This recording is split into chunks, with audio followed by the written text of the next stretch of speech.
अस्सलामुअलैकुम। तो पाकिस्तान अफेयर जो है आप लोगों को जैसे समझ आ रही होगी। पाकिस्तान अफेयर ये वाला जो पोर्शन है ये इसमें से सबसे ज्यादा सवाल आते हैं।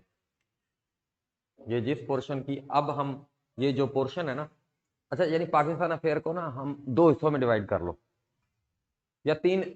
मैं डिफरेंट ऑप्शन आपको बता देता हूँ। आप जरा जब आप उसको तैयार कर रहे होगे, ठीक है जी, जब आप उसके अंदर कर रहे होगे तो इसको आप ऐसे तोड़ लेना।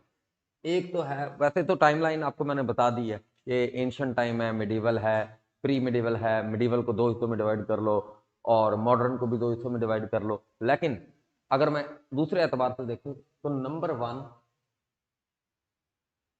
Ancient to 1857। अब इसमें दो वैरायटी हम आप कर सकते हो कि 47 या 1947 तक इसको ले जाओ। लेकिन अगर देखा जाए ना तो 1857 से लेकर 1947 तक का जो मामला है ये इसके अंदर बहुत डेट है। तो इसको अलहदा से ही करो, ये आपका पार्ट टू बन सकता है। यानी अब इसके ऊपर आप बैठोगे ना जब, तो आपको लगेगा, यानी मैंने कोशिश की है, आप देख लो कि हमने ये वाला जो चीज है ये हमने 3 दिन में 3 डेज में कर ली। अब लोग, मैं आपको जानवर बता रहा हूँ, लोग इसके ऊपर 3-3 महीने लगा देते हैं, 4-4 महीने इंडियन के लेक्चर देखना शुरू हो जाएंगे, डिफरेंट टाइप की चीजों में पड़ जाएंगे, याद नहीं करेंगे, इसके कॉन्सेप्ट क्लियर शुरू, हड़प्पा के अंदर घुस जाएंगे, मोहनजोदड़ो के अंदर घुस जाएंगे। ठीक है जी। तो इसके अंदर घुसने से नहीं कहानी बननी। तो दूसरे नंबर पर ये वाला जो पोर्शन है यहाँ पर आपको थोड़ा सा जो है, इसमें बहुत इंपॉर्टेंट डेट्स हैं और मेजर पोर्शन। अगर फॉर एग्जाम्पल मैं कह रहा हूँ, लेट सपोज 20 नंबर की पाकिस्तान अफेयर आ रही है, 20 नंबर की पाकिस्तान अफेयर है, तो उसमें से आप ये देख लो कि 12-13 नंबर इधर से, 10 नंबर, 12 नंबर, 8 नंबर, तो ये वो वाला पोर्शन, 10 नंबर इधर से आ जाते हैं, 10 नंबर इधर से आ गए, 5-6 नंबर 1947 से लेकर करंट तक आ गए, 4-3-4 नंबर इधर से आ गए। ये वाला चक्कर है। ठीक है। तो अब जी तीसरे नंबर पर हमारे पास जो चीज है, तीसरे नंबर पर हमारे पास जो चीज है वो फिर 1947 से लेकर 2025। और चौथे नंबर पर आप इसको चीज को कर लो कि भाई पर्सनालिटीज, ऑर्गेनाइजेशन स्लैश मिसलेनियस।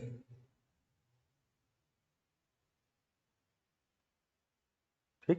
तीसरे नंबर पर चौथे 4 हिस्सों में डिवाइड करके पाकिस्तान अफेयर को करो। फिर इसकी जो फर्दर डिविजन हैं वो तो मैं आप लोगों को बता ही रहा हूं। जैसे अब हमारा आप देख रहे होंगे कि सबसे टेक्निकल पार्ट चल रहा है। अब इसमें थोड़ा सा मैं कोशिश कर रहा हूं कि आप लोगों को रिदम में लेकर चलूं। अब रिदम क्या है कि मैंने पार्टीशन ऑफ बंगाल से कहानी शुरू की है।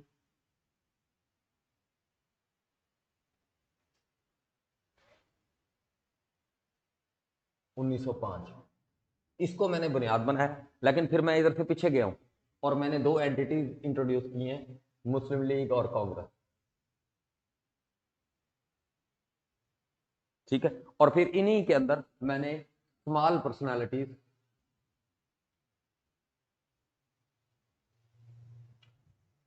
यानी स्मॉल पर्सनालिटी से मतलब जिसका डेटा हमने कम करना है, इसी के अंदर मैंने ये कर लिया। बाकी मैंने आपको ओवरऑल डिवीजन बताई हुई है। ओवरऑल डिवीजन क्या है जी? ओवरऑल डिवीजन क्या है जी लिया? ओवरऑल डिवीजन है हिंदू मुस्लिम पर्सनालिटी, और ये भी अंदर फर्दर डिवाइड हो रही है जी, एक्सट्रीमिस्ट और मॉडरेट। और फिर पॉलिटिकल के अंदर भी फर्दर डिवीजन हो रही है।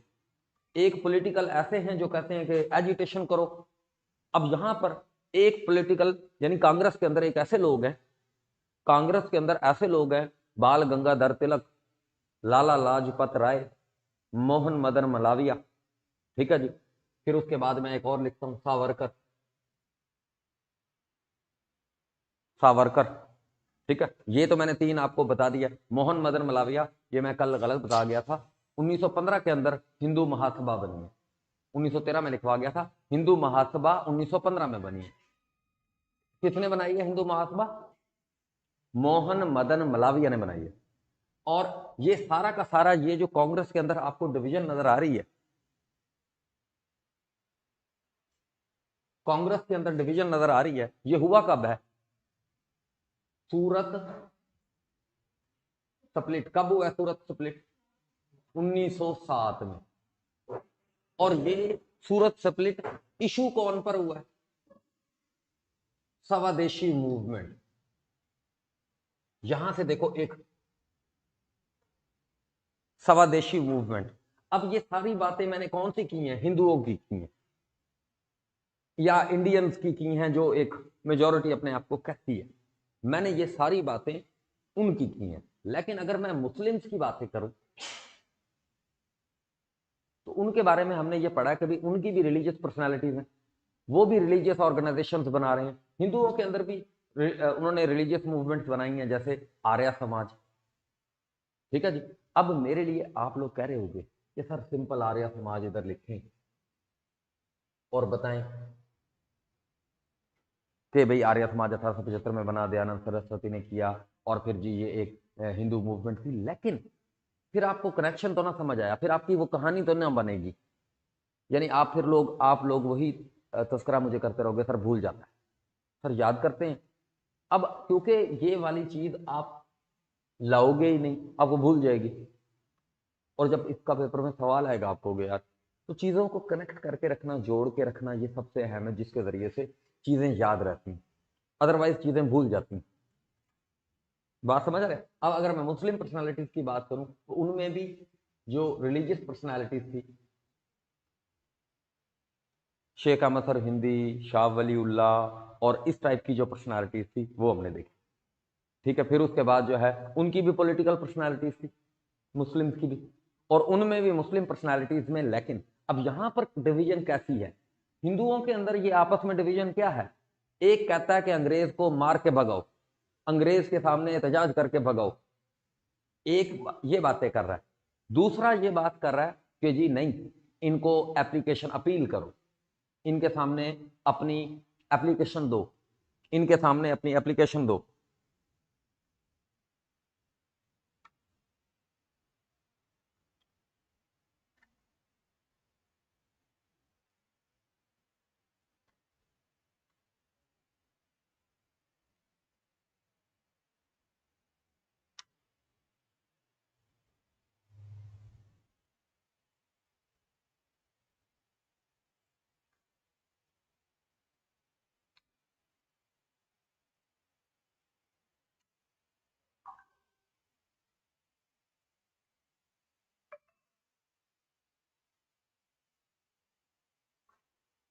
और दूसरा क्या है कि भाई इनके सामने अपील करो, एप्लीकेशन दो, इनके सामने बार बार बात रखो।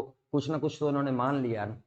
यानी 1853 में इन्होंने लेजिस्लेटिव काउंसिल बनाई थी, फिर हमने बातें की, 1861 में हमारे 3 बंदे शामिल कर लिए ना, 1892 में जब 16 बंदे थे उनमें मजीद इंडियन का इजाफा किया ना, फिर 1909 में देखो हमारा एक बंदा इन्होंने एग्जीक्यूटिव काउंसिल में भी डाल लिया है ना। ठीक है जी। यानी इनको पिटिशन करो, रिट करो, ये बातें मान तो रही है, और इस तरीके से ऐसा ऐसा इन्हें कन्विंस करो कि ये यहाँ से चले जाए और हमें हमें हमारा इकरार। एक ये सोच है हिंदुओं के अंदर। लेकिन मुसलमानों का डिवीजन क्या है? मुसलमान इस चीज में डिवाइड है, क्या हमें हिंदुओं के साथ मिलकर स्ट्रगल करनी है या हमें अपनी अलग करनी है। मुसलमानों को पॉलिटिकल स्ट्रगल के लिए कायल करने वाली जो शख्सियत है वो सर सैयद अहमद खान, कि भाई सर सैयद अहमद खान ने 2 कौमी नजरिया पेश किया, सर सैयद ने सेपरेट इलेक्टोरेट का काम किया, सर सैयद ने अंग्रेजी एजुकेशन के ऊपर मुसलमानों को कहा सिविल सर्विसेज में आओ, ये उन्हें प्रोपोगेट किया। उनके इस मिशन को फिर नवाब वकार उल मुल्क, नवाब मोहसिन उल मुल्क, सर आगा खान थी, मौलाना मोहम्मद अली जौहर और इस तरह की पर्सनैलिटी जो थी वो लेकर चल रही थी। फिर इन्होंने फाइनली देखा कि भाई पार्टीशन ऑफ बंगाल के ऊपर इन्हें धक्का लगा। सर सैयद को ये धक्का कब लगा? उर्दू हिंदी कंट्रोवर्सी के वक्त। और इन पॉलिटिशियंस को धक्का कब लगा? जब पार्टीशन ऑफ बंगाल पर इन्होंने मुसलमानों के साथ रवैया देखा हिंदुओं का, कि मुसलमानों के फायदे की एक चीज है, एडमिनिस्ट्रेटिवली भी ठीक है, अंग्रेज ने ये काम कर दिया, तो इन्होंने वहां पर स्वदेशी मूवमेंट स्टार्ट कर दिया। कि अंग्रेजी प्रोडक्ट का बाइकआउट करो और ये करो, इस तरीके से मामला करो। और फिर मुसलमानों को रियलाइज हुआ कि नहीं, हमने अंग्रेज के सामने अपनी बात अलग से लिखनी है, हमने अपनी कम्युनिटी को अलग से रिप्रेजेंट करवाना है। और उन्होंने उसी जिम्मन में फिर शिमला डेपुटेशन भेजा। शिमला डेपुटेशन जो लॉर्ड मिंटो को 1 अक्टूबर 1906 को मिला, 35 रुकनी मेंबर था, सारा खान की क़यादत के अंदर था। इसके लिए प्रिंसिपल ऑफ एमएओ कॉलेज, मैंने कल गलत लिखवा दिया था, वो भी ठीक कर लो जी, प्रिंसिपल ऑफ एमएओ कॉलेज आर्कीबाल्ड, ये मैंने थियोडर बेक लिखवा दिया था, वो पहला प्रिंसिपल था। आर्कीबाल्ड था जिसके साथ नवाब वकार उल मुल्क हसन बिलग्रामी ने बात की, लॉर्ड मिंटो से टाइम लिया 1 अक्टूबर का कि हम आपके पास जी 35 लोग आ रहे हैं और मुसलमानों की बात आपके सामने रखना चाहते हैं। और वो मुद्दा क्या था? सेपरेट इलेक्टोरेट का हासिल करना, क्योंकि कानून बनने वाला था 1909 के अंदर, उस कानून में मुसलमानों को जुदागाना इंतखाबात का हक मिले। लेकिन अब यहां पर एक सवाल आपसे इंटरव्यू में भी पूछा जा सकता है, ओवरऑल भी वैसे भी आपकी बात हो सकती है कि what is separate electorate, what is separate electorate, ये सवाल हो सकता है। सेपरेट इलेक्टोरेट बुनियादी तौर पर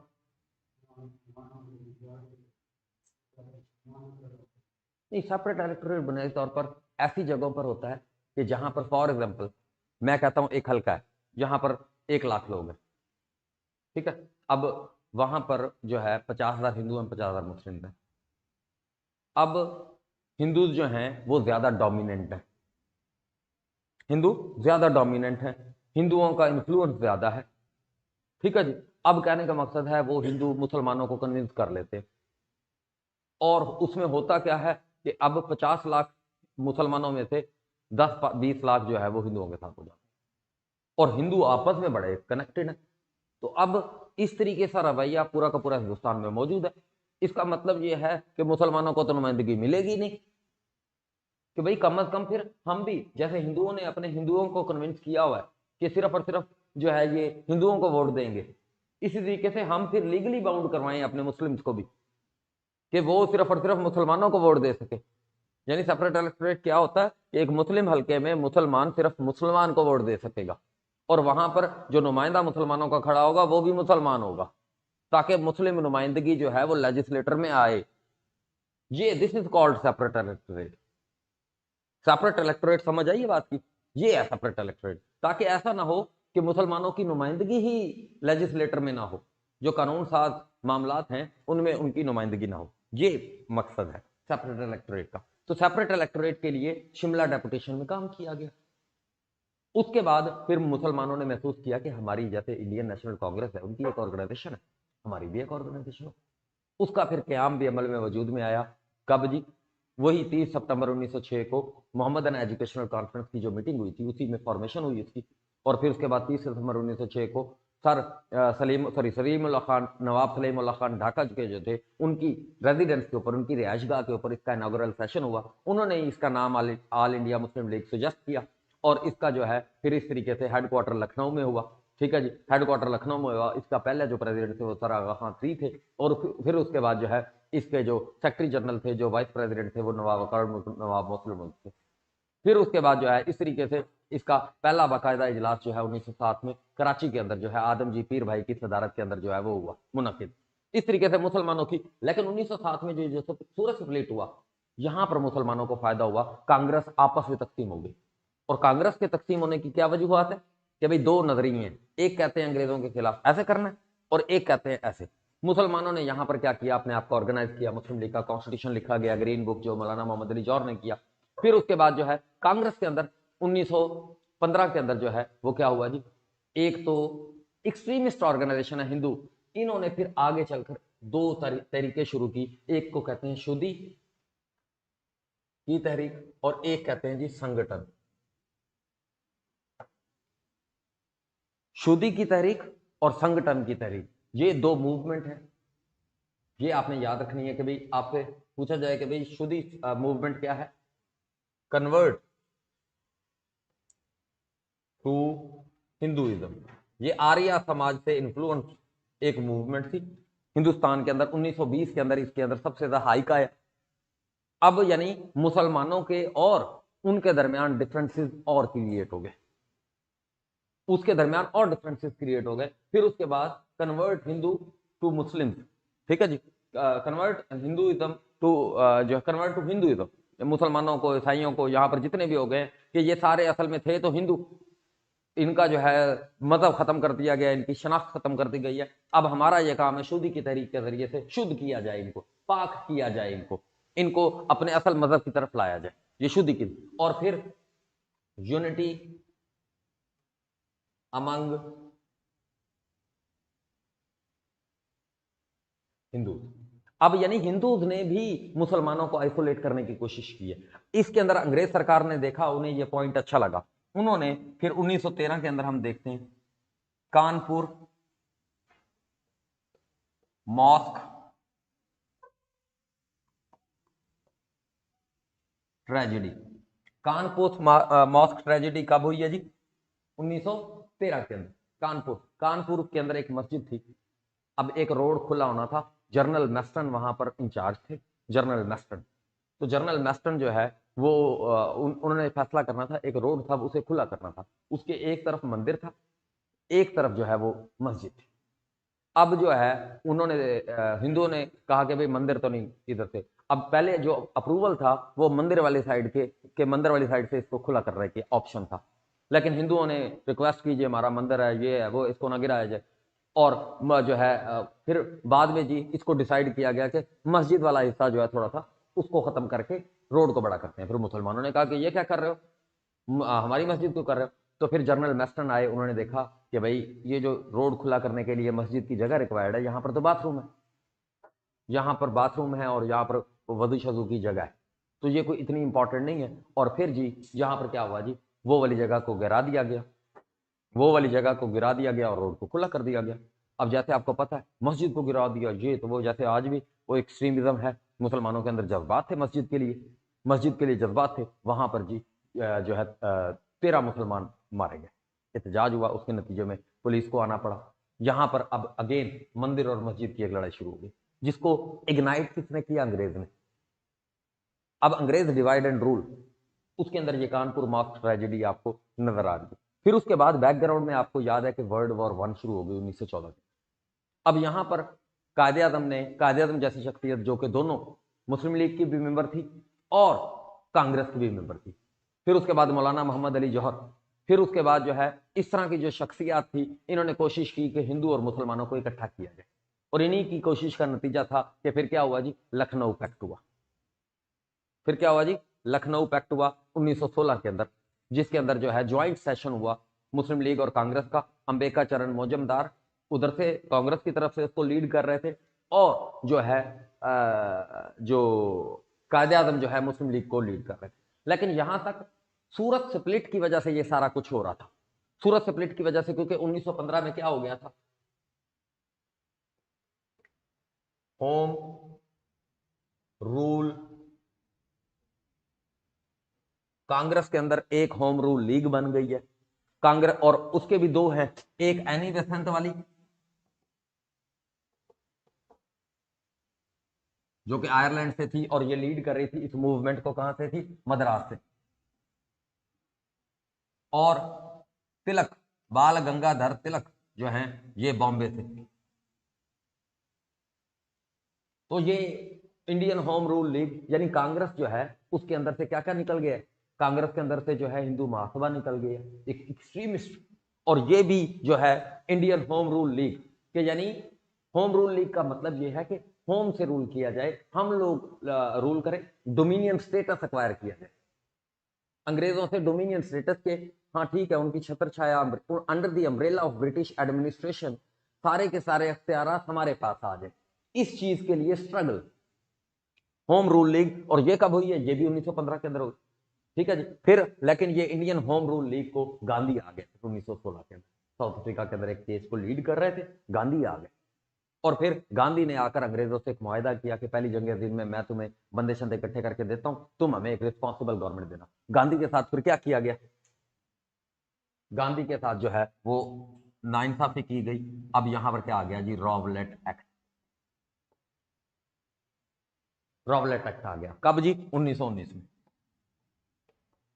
और 1919 का जो मॉन्टेग्यू चैम्सफोर्ड रिफॉर्म्स हैं या इंडियन काउंसिल एक्ट ऑफ 1919 है, वो मैं ऑलरेडी आपको बता चुका हूं, जिसमें डायरेक्टरी का कॉन्सेप्ट इंट्रोड्यूस करवाया गया। वो जो मॉन्टेग्यू चैम्सफोर्ड रिफॉर्म्स हैं उसके अंदर गांधी, उसमें भी कुछ नहीं मिला। 3 इंडियन 8 में से होंगे जी, 8 एग्जीक्यूटिव काउंसिल के मेंबर हैं, उनमें से 3 इंडियंस होंगे।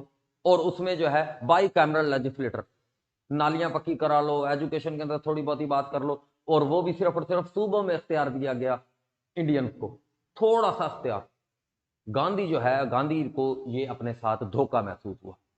और यहां तक आकर गांधी ने लेकिन सबसे पहले काम क्या किया, उसने, गांधी साहब ने इंडियन होम रूल लीग को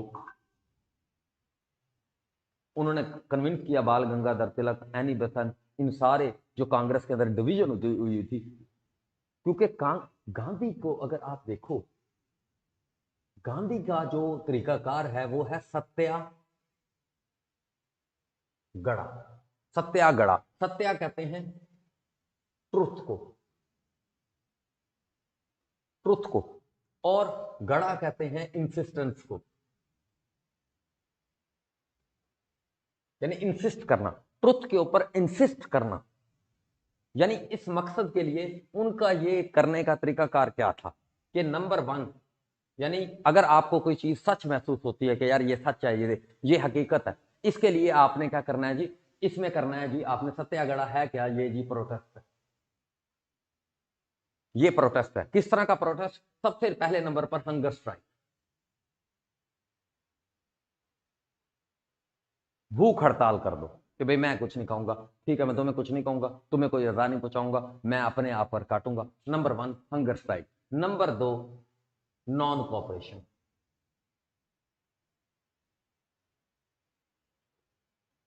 नॉन कॉपरेशन, अदम ताउन।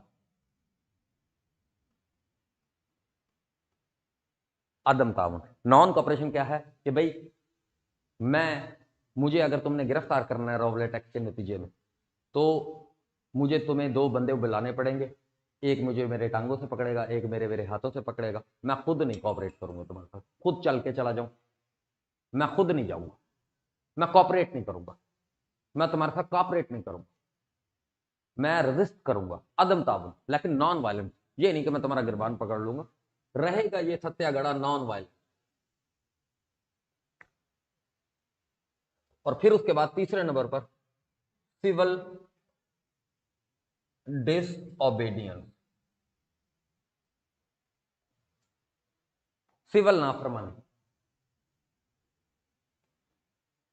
यानी इसकी स्टेजेस हैं, कोई मुद्दा आ गया तो उस मुद्दे के ऊपर अंग्रेज को दिखाने के लिए, यानी सबसे पहले गांधी साहब क्या करेंगे, अब गांधी साहब के साथ एक धोखा हो गया, अंग्रेजों ने उनसे बात की थी, गांधी साहब सबसे पहले करेंगे हंगर स्ट्राइक। अगर अंग्रेजों को बात समझ आ गई, उन्होंने कन्विंस कर लिया, गांधी साहब की बात को मान लिया तो ठीक है, अगर नहीं, इससे भी नाम वो माने, तो दूसरा स्टेप क्या लिया जाएगा, नॉन कोऑपरेशन, अदम ताउन।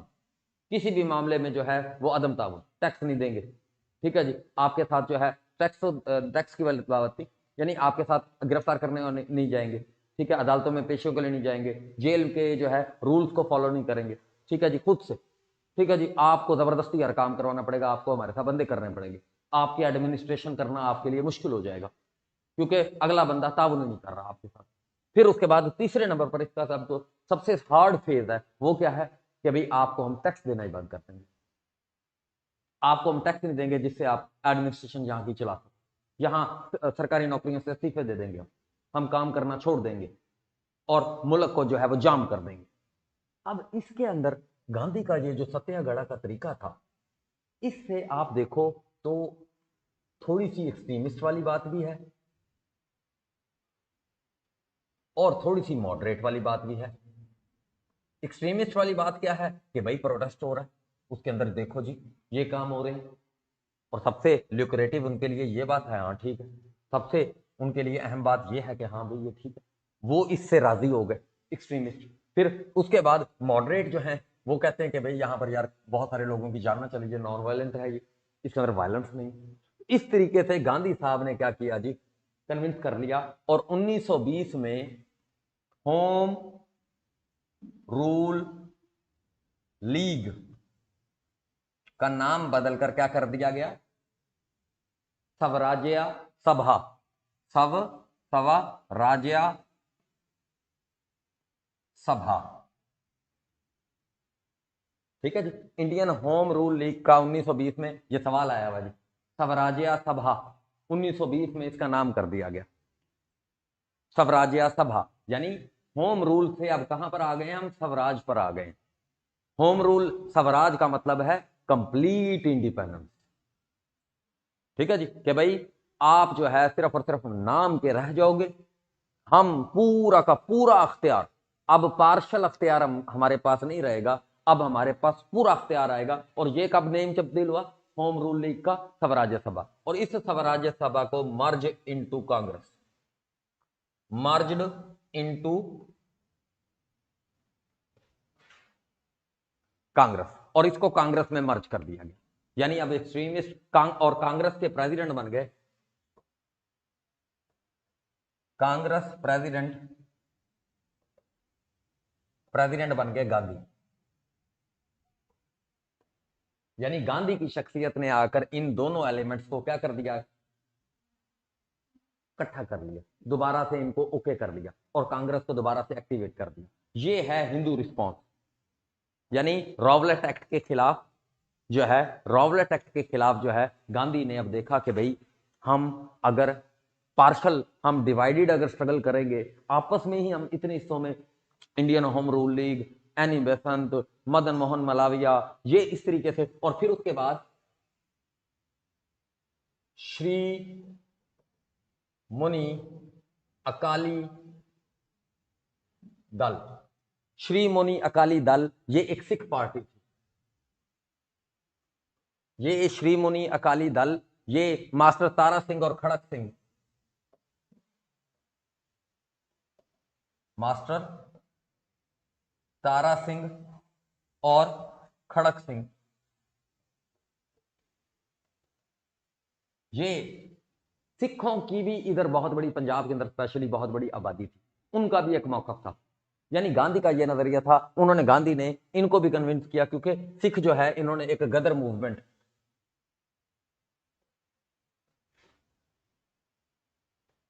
1915 के अंदर, गदर मूवमेंट 1914 के अंदर, क्योंकि बर्तानिया जब जंग में इन्वॉल्व हुआ ना, सब लोगों को यहां पर लगा कि बर्तानिया हार जाएगा, बर्तानिया कमजोर हो गया, अब इनको भगाओ यहां से।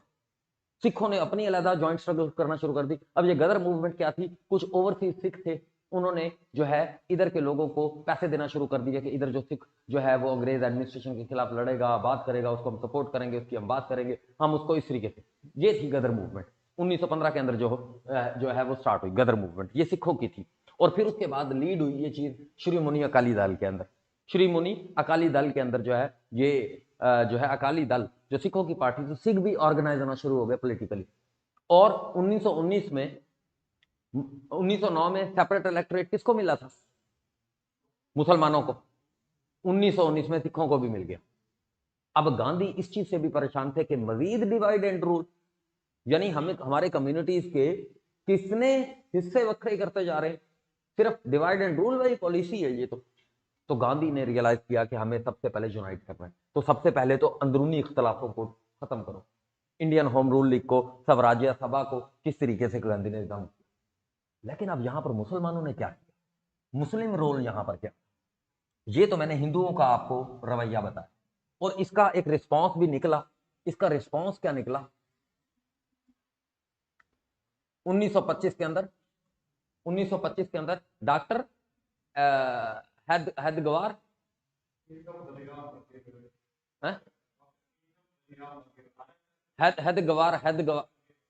हैदगवार, डॉक्टर हैदगवार, जो सवाल पेपर में आता है हैदगवार, ये लफ्ज आता है हैदगवार। डॉक्टर हैदगवार ने 1925 के अंदर क्या बना लिया जी? ये राष्ट्रीय राष्ट्रीय स्वयं सेवक संघ। ये भाईजान राष्ट्रीय स्वयं सेवक संघ कब बना है? 1925 में। अब इसका रिस्पॉन्स है ये, अब मोहन मदन मलाविया की जो हिंदू महासभा है, गांधी के इन तमाम इकदाम से उसकी भी थोड़ी नीचे चली गई वो, लेकिन उसने अपने आप को जम नहीं किया, उसने अपनी अलग एक शनाख्त रखी। लेकिन गांधी के इस रवैये के बाद 1925 में ऐसा क्या हुआ कि डॉक्टर हैदगवार, सावरकर, ठीक है, सावरकर और इस तरह के जो एक्सट्रीमिस्ट माइंड के लोग थे, उन्होंने राष्ट्रीय स्वयं संघ, जो कि एक आइडियोलॉजी है जिसे कहते हैं हिंदुत्व,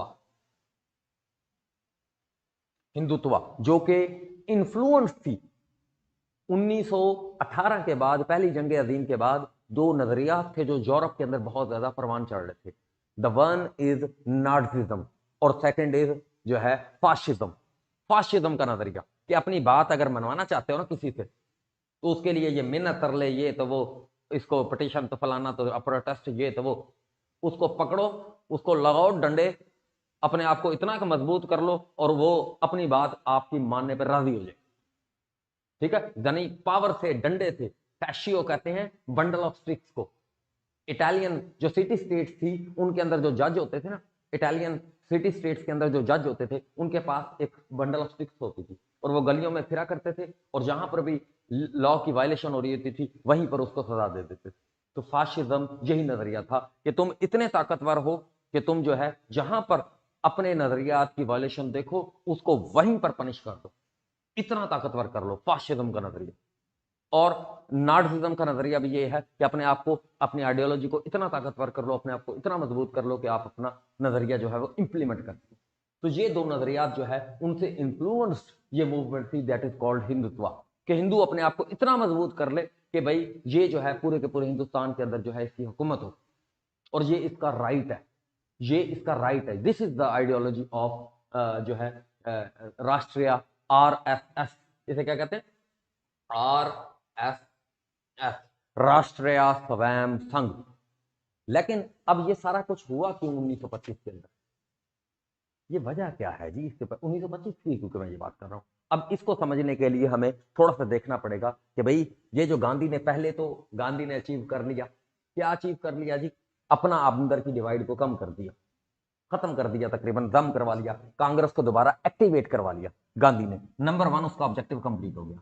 अब नंबर दो, इंडिया की दूसरी जो कम्युनिटीज हैं, मुसलमान सबसे स्पेशली, जो कि इंडिया का तकरीबन 30% है, 25% है, उनको भी अपने साथ मिलाया जाए। अब उसके लिए गांधी को एक चीज तो मिल गई, उस टाइम का जो इमरान खान था कायदे आजम,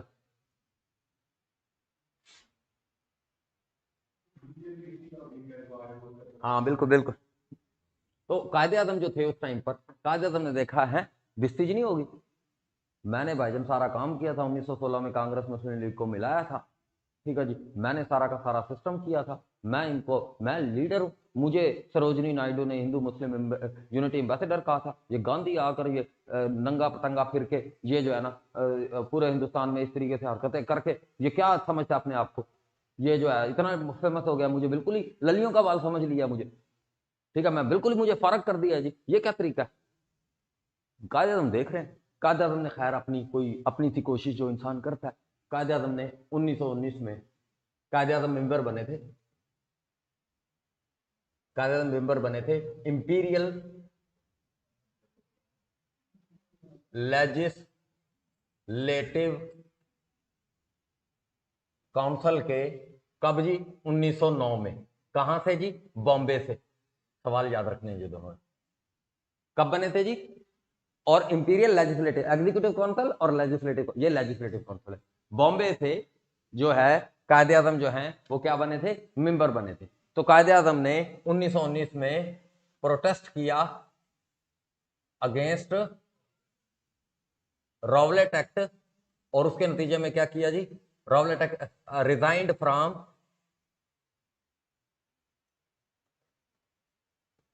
अपना ये जो उनकी मेंबरशिप थी 1909 में जिसके मेंबर बने थे, अपनी इस मेंबरशिप से उन्होंने रिजाइन दे दिया 1919 में। हालांकि 1919 में एक्ट आ गया था, वैसे भी उनकी मेंबरशिप चली जानी थी, ठीक है, लेकिन खैर जो है उन्होंने रिजाइन कर दिया, ठीक है जी, उन्होंने इन प्रोटेस्ट, फिर उसके बाद जो है, अब गांधी का क्या रिस्पॉन्स था, गांधी ने देखा, गांधी का ये रिस्पॉन्स था, गांधी ने देखा कि हिंदुस्तान के अंदर दो तरह के लोग हैं, एक तो है जमीयत उलमा इस्लाम हिंद, जमीयत उलमा इस्लाम हिंद, जिसको कायम करने वाले जो है, जो 1919 में कायम हुई है, 1919 में जो कायम हुई है, और इससे पहले भी ये एक्टिव थी, लेकिन इस नाम के साथ नहीं, किसी और तरीके से। जमीयत उलमा हिंद जो है, ये मौलाना हुसैन मदनी, मौलाना हुसैन मदनी, उसके बाद मौलाना महमूदुल हसन, ठीक है जी, मौलाना महमूदुल हसन, कासिम नानोतवी। ये कासिम नानोतवी जो है ना, ये 1867 में सहारनपुर जो है, सहारनपुर, ये उत्तर प्रदेश के अंदर एक इलाका है सहारनपुर, ठीक है, वहां पर इन्होंने देवबंद मूवमेंट का आगाज किया था। देवबंद, अब ये मैं जो मौलवी मौलवी माइंडसेट है, मौलवी ने भी रियलाइज किया कि यार जो है खत्म हो जाए दीन से सियासत, तो फकत है चंगेजी, तो वो जो है, हाँ, फकत रह जाती है चंगेजी, कि भाई दीन को अगर सियासत से जो है वो अलग कर दिया जाए, तो फिर तो दीन का कोई मकसद ही नहीं है, दीन का मतलब ही निजाम है।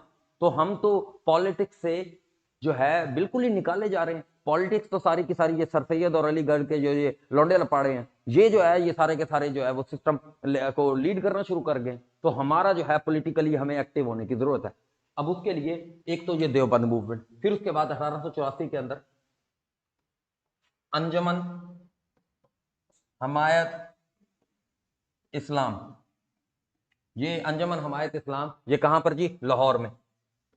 इसका सदर दफ्तर कहां पर है जी, अंजुमन हमायत इस्लाम का सदर दफ्तर खलीफा हमीदुद्दीन, इसके प्रेसिडेंट खलीफा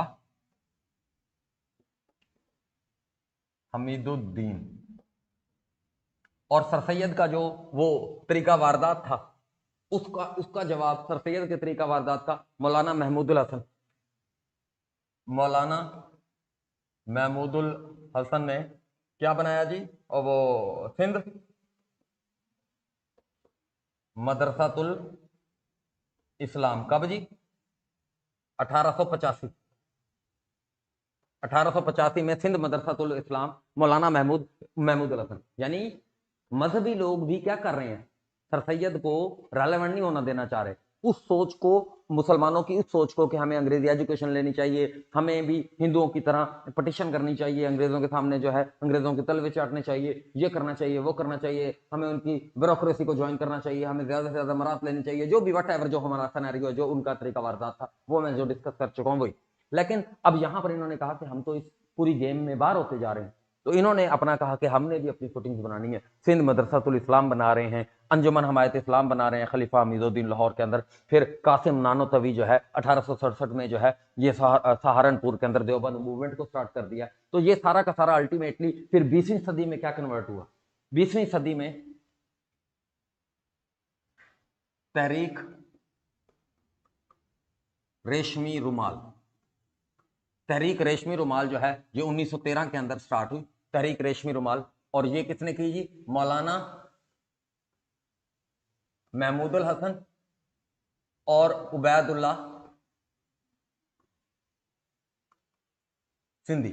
ये मौलाना उबैदुल्लाह जो सिंधी थे, ये गैर मुस्लिम थे, ठीक है जी, और सिख थे, ये जो है गैर मुस्लिम थे, इन्होंने इस्लाम कबूल किया था, और ये मौलाना फिर दीन का इन्होंने बड़ा इल्म हासिल किया। इनको मौलाना महमूदुल हसन ने जिम्मेदारी लगाई कि आप जरा अफगानिस्तान चले जाओ, हिजरत करो, आप जरा हिजरत करो, जाओ, और जो खिलाफत है, जो तुर्की है, वहां से जो है वो मालूमात लो, और तुर्की को कन्विंस करो कि जो है वो हम, यानी इन मौलवियों का ये मानना था कि भाई खिलाफत उस्मानिया, ये मिलकर हिंदुस्तान के लोग और ये जो पूरा का पूरा मिडल ईस्टर्न रीजन है, ये हम सब मिलकर अंग्रेजों को यहां से भगा सकते हैं, इसके अलावा कोई हल नहीं है। तो लेकिन इसके लिए हमारी कम्युनिकेशन होना बड़ा जरूरी है। तो उबैदुल्लाह सिंधी जब उधर पहुंचे, तो उन्होंने सिल्क के कपड़े के ऊपर खतूत लिखकर जो है वो भेजे, लेकिन जो बाद में 1915 के अंदर पकड़े गए, ठीक है जी। तो तहरीक रेशमी रुमाल जो है वो फिर नाकाम हो गई, इसके अंदर कोई इतना इफेक्टिव नहीं हुआ। यानी वर्ल्ड वॉर 1 के अंदर भी ये लगे हुए थे कि भाई तुर्की की हम किस तरीके से मदद करें, फौजियों को किस तरीके से कन्विंस करें, मुसलमानों को किस तरीके से कन्विंस करें, क्या मामलात हैं कि अब अंग्रेज के साथ ये जो जंग छिड़ी हुई है इसमें एक फाइनल ब्लो इनको लगाया जाए और जो है इनको बेड़ागर कर दिया जाए। तो ये भी यहाँ के लोगों की, यहाँ के मुसलमानों की, यहाँ के मुल्लाओं की, मौलवियों की, यहाँ के लोगों की ये वाली भी अप्रोच थी। तो अब ये सारी अप्रोच फिर 1913 में यहां तक पहुंच गए ये लोग। 1913 में ये तहरीक रेशमी रुमाल पर पहुंच गए। फिर उसके बाद लेकिन इनको 1918 में जब फैसला हो गया जंग का, पहली जंग अजीम का फैसला हो गया, क्या फैसला हुआ? बरतानिया जीत गया और खिलाफत उस्मानिया को अब खत्म कर दिया जाएगा, खिलाफत उस्मानिया को खत्म कर दिया जाएगा। अब ये बात खिलाफत का जो इंस्टीट्यूशन था, मौलवी जिस चीज के ऊपर तकिया किए हुए थे, जिस चीज के ऊपर मौलवियों ने तकिया किया हुआ था कि भाई हमारा ये हो जाएगा, उस इंस्टीट्यूशन को ही खत्म किया जा रहा है। इसका मतलब अंग्रेज से गुलामी जो निजात हासिल करना ये जो है फारग हो जाएगा। ठीक है, तो इसके अंदर जो है खिलाफत को रिस्टोर करने के लिए मुसलमानों ने एक मूवमेंट स्टार्ट की थी 1919 से 1924 तक, जिसे क्या कहते हैं, खिलाफत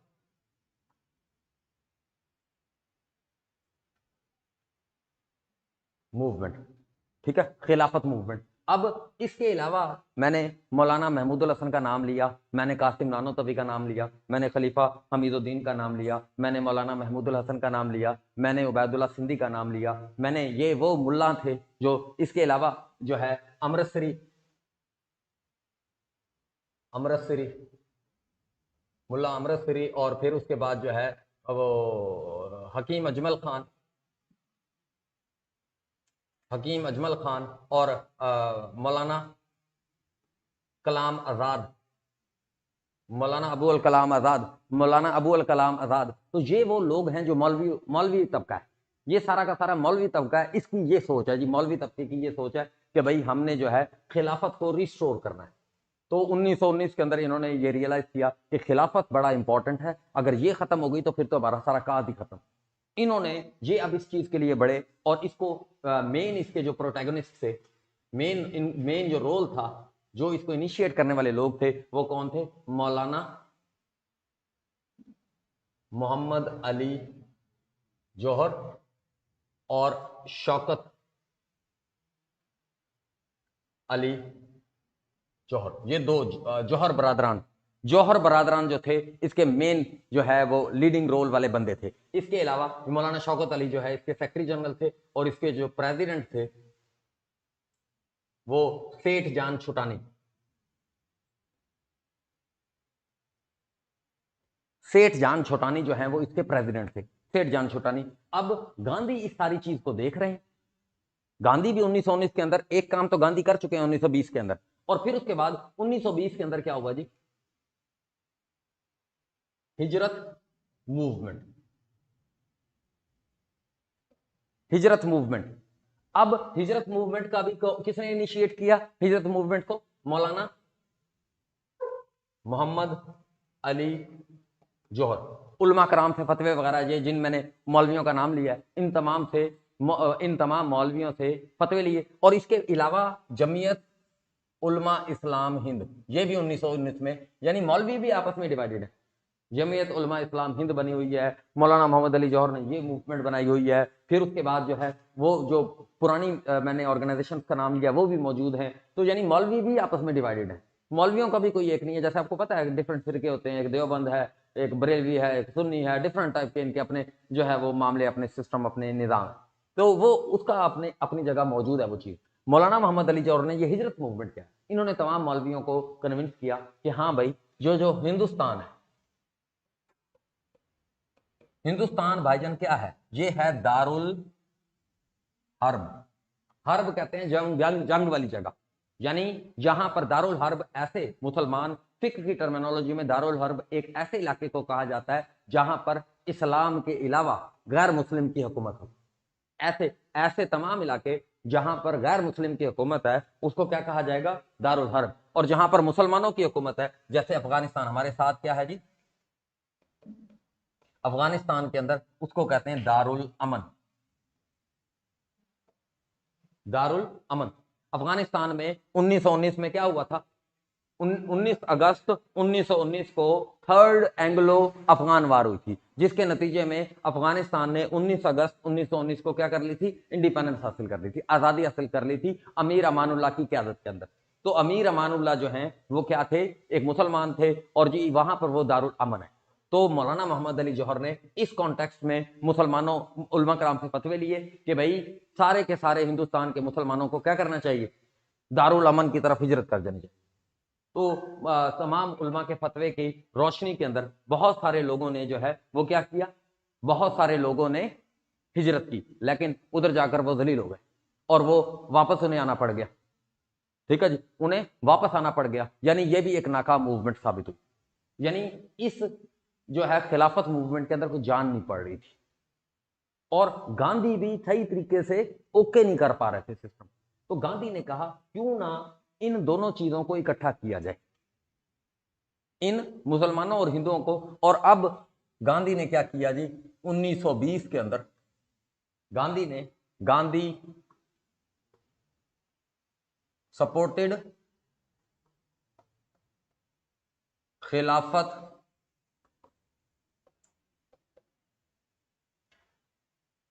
मूवमेंट। गांधी ने सपोर्ट किया किसको 1920 के अंदर, खिलाफत मूवमेंट को, बाय नॉन कॉपरेशन मूवमेंट। वही अपनी सत्याग्रह की स्ट्रेटेजी जो थी, नॉन अदम ताउन की तहरीक का आगाज कर दिया गांधी ने। गांधी भी प्रोटेस्ट करना चाहते थे रॉबलेट एक्ट के खिलाफ, जलियांवाला बाग इंसिडेंट के खिलाफ, अंग्रेज का जो 1919 का इंडियन कौंसल एक्ट था, उनकी ये तमाम जो पॉलिसीज थी, इनके खिलाफ गांधी भी प्रोटेस्ट करना चाहते थे। मुसलमान भी खिलाफत की रेस्टोरेशन के लिए प्रोटेस्ट करना चाहते थे। तो गांधी ने मुस्लिम काज को, हालांकि हिंदू थे लेकिन इन्होंने कहा कि जी हम खिलाफत को क्या करना चाहते हैं जी, सपोर्ट करना चाहते हैं। तो मुसलमानों ने कहा मोस्ट वेलकम, हिंदू मुस्लिम इत्तेहाद के अब अलमबरदार कौन बन गए, गांधी बन गए। और अब इस वजह से कायदे आज़म ने देखा कि भाई मेरी तो दाल नहीं गली, तो कायदे आज़म रिजाइंड फ्रॉम कांग्रेस। कायदे आज़म कहते मैं नहीं, रिजाइंड फ्रॉम।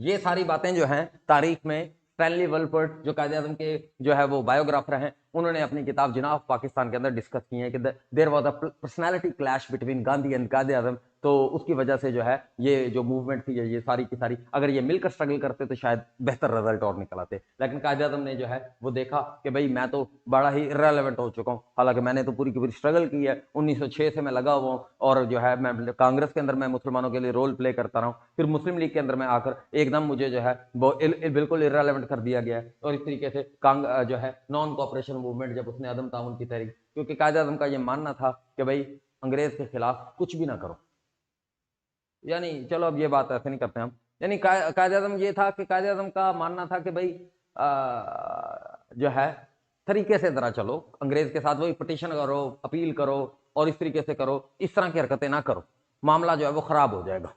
कायदे आज़म का ये पॉइंट ऑफ व्यू था। ठीक है, तो आपने उस पॉइंट ऑफ व्यू को देखते हुए कायदे आज़म ने कांग्रेस को रिजाइन कर दिया। अब कायदे आज़म सिर्फ किसके मेंबर रह गए, मुसलमानों के। लेकिन अब ये खिलाफत मूवमेंट जो थी, ये अब भाईजान इसने तो, और मुसलमान, हिंदू, मुल्ला, ये सारे के सारे पूरे हिंदुस्तान के अंदर लाखों के मजमे, प्रोटेस्ट, सारी की सारी एडमिनिस्ट्रेशन कोलैप्स। और उसी में भाईजान 1921 के अंदर मोपला रिवोल्ट, मोपला रिवोल्ट केरला के अंदर मोपला रिवोल्ट। केरला ये जो साउथ इंडियन इलाका है, यहां पर ये मोपला कहते हैं अरब ट्राइब्स। ये जब ट्रेड वगैरह यहां पर हो रही थी, तो कुछ अरब ट्राइब्स जो है वो यहां पर आकर सेटल डाउन हो गए, तो वो यहां पर रह रहे थे अरब ट्राइब्स। तो मोपला रिवोल्ट जो है इन फेवर ऑफ खिलाफत, खिलाफत की सपोर्ट के लिए मोपला ने भी क्या कर दिया जी, बगावत कर दी। उन्होंने गवर्नमेंट ऑफिस को जला दिया, कब्जे कर लिए, अपनी एडमिनिस्ट्रेशन, अंग्रेज की एडमिनिस्ट्रेशन को वहां से कड़ाल कर दिया। तो मोपला ने और उन्होंने शुद्धि की जो तहरीक थी, इन्होंने जबरदस्ती हिंदुओं को मुसलमान करना शुरू कर दिया। इन्होंने जो है एक वायलेंस स्टार्ट हो गया, बहुत ज्यादा वायलेंस स्टार्ट हो गया। फिर उसके बाद 1922 5 फरवरी को गांधी ने ऐलान किया हुआ था। गांधी ने क्या ऐलान किया हुआ था 5 फरवरी 1922 को कि भाई नॉन कॉपरेशन मूवमेंट को अंग्रेज हमारी डिमांड नहीं मान रहे, अब इसे अगली स्टेज पर ले जाने का वक्त आ गया। और वो अगली स्टेज क्या है? Civil disobedience movement. 5 फरवरी को गांधी ने ऐलान किया हुआ था कि सिविल डिसोबीडियंस को बाकायदा इसका आगाज किया जाएगा, लेकिन 5 फरवरी 1922 को क्या हुआ जी? चोरी इंसिडेंट। ठीक है जी, चोरा चोरी incident. 13 police man killed by burning. एक थाने को आग लगा दी और उसके अंदर 13 पुलिस वाले जो है वो जिंदा जला दिए। तो ये दो जो वायलेंस की चीजें थी, गांधी अपनी तहरीक को क्या रखना चाहते थे? Non violence. तो गांधी ने जब देखा ये तो पूरी की पूरी तहरीक के अंदर जो है वायलेंस, और इस वायलेंस का कोई इंतहा नहीं है, इसमें कितने लाखों लोग मरे, कितने हजारों लोग मरे, इसका कोई नहीं पता। तो गांधी ने भाईजान कॉल्ड ऑफ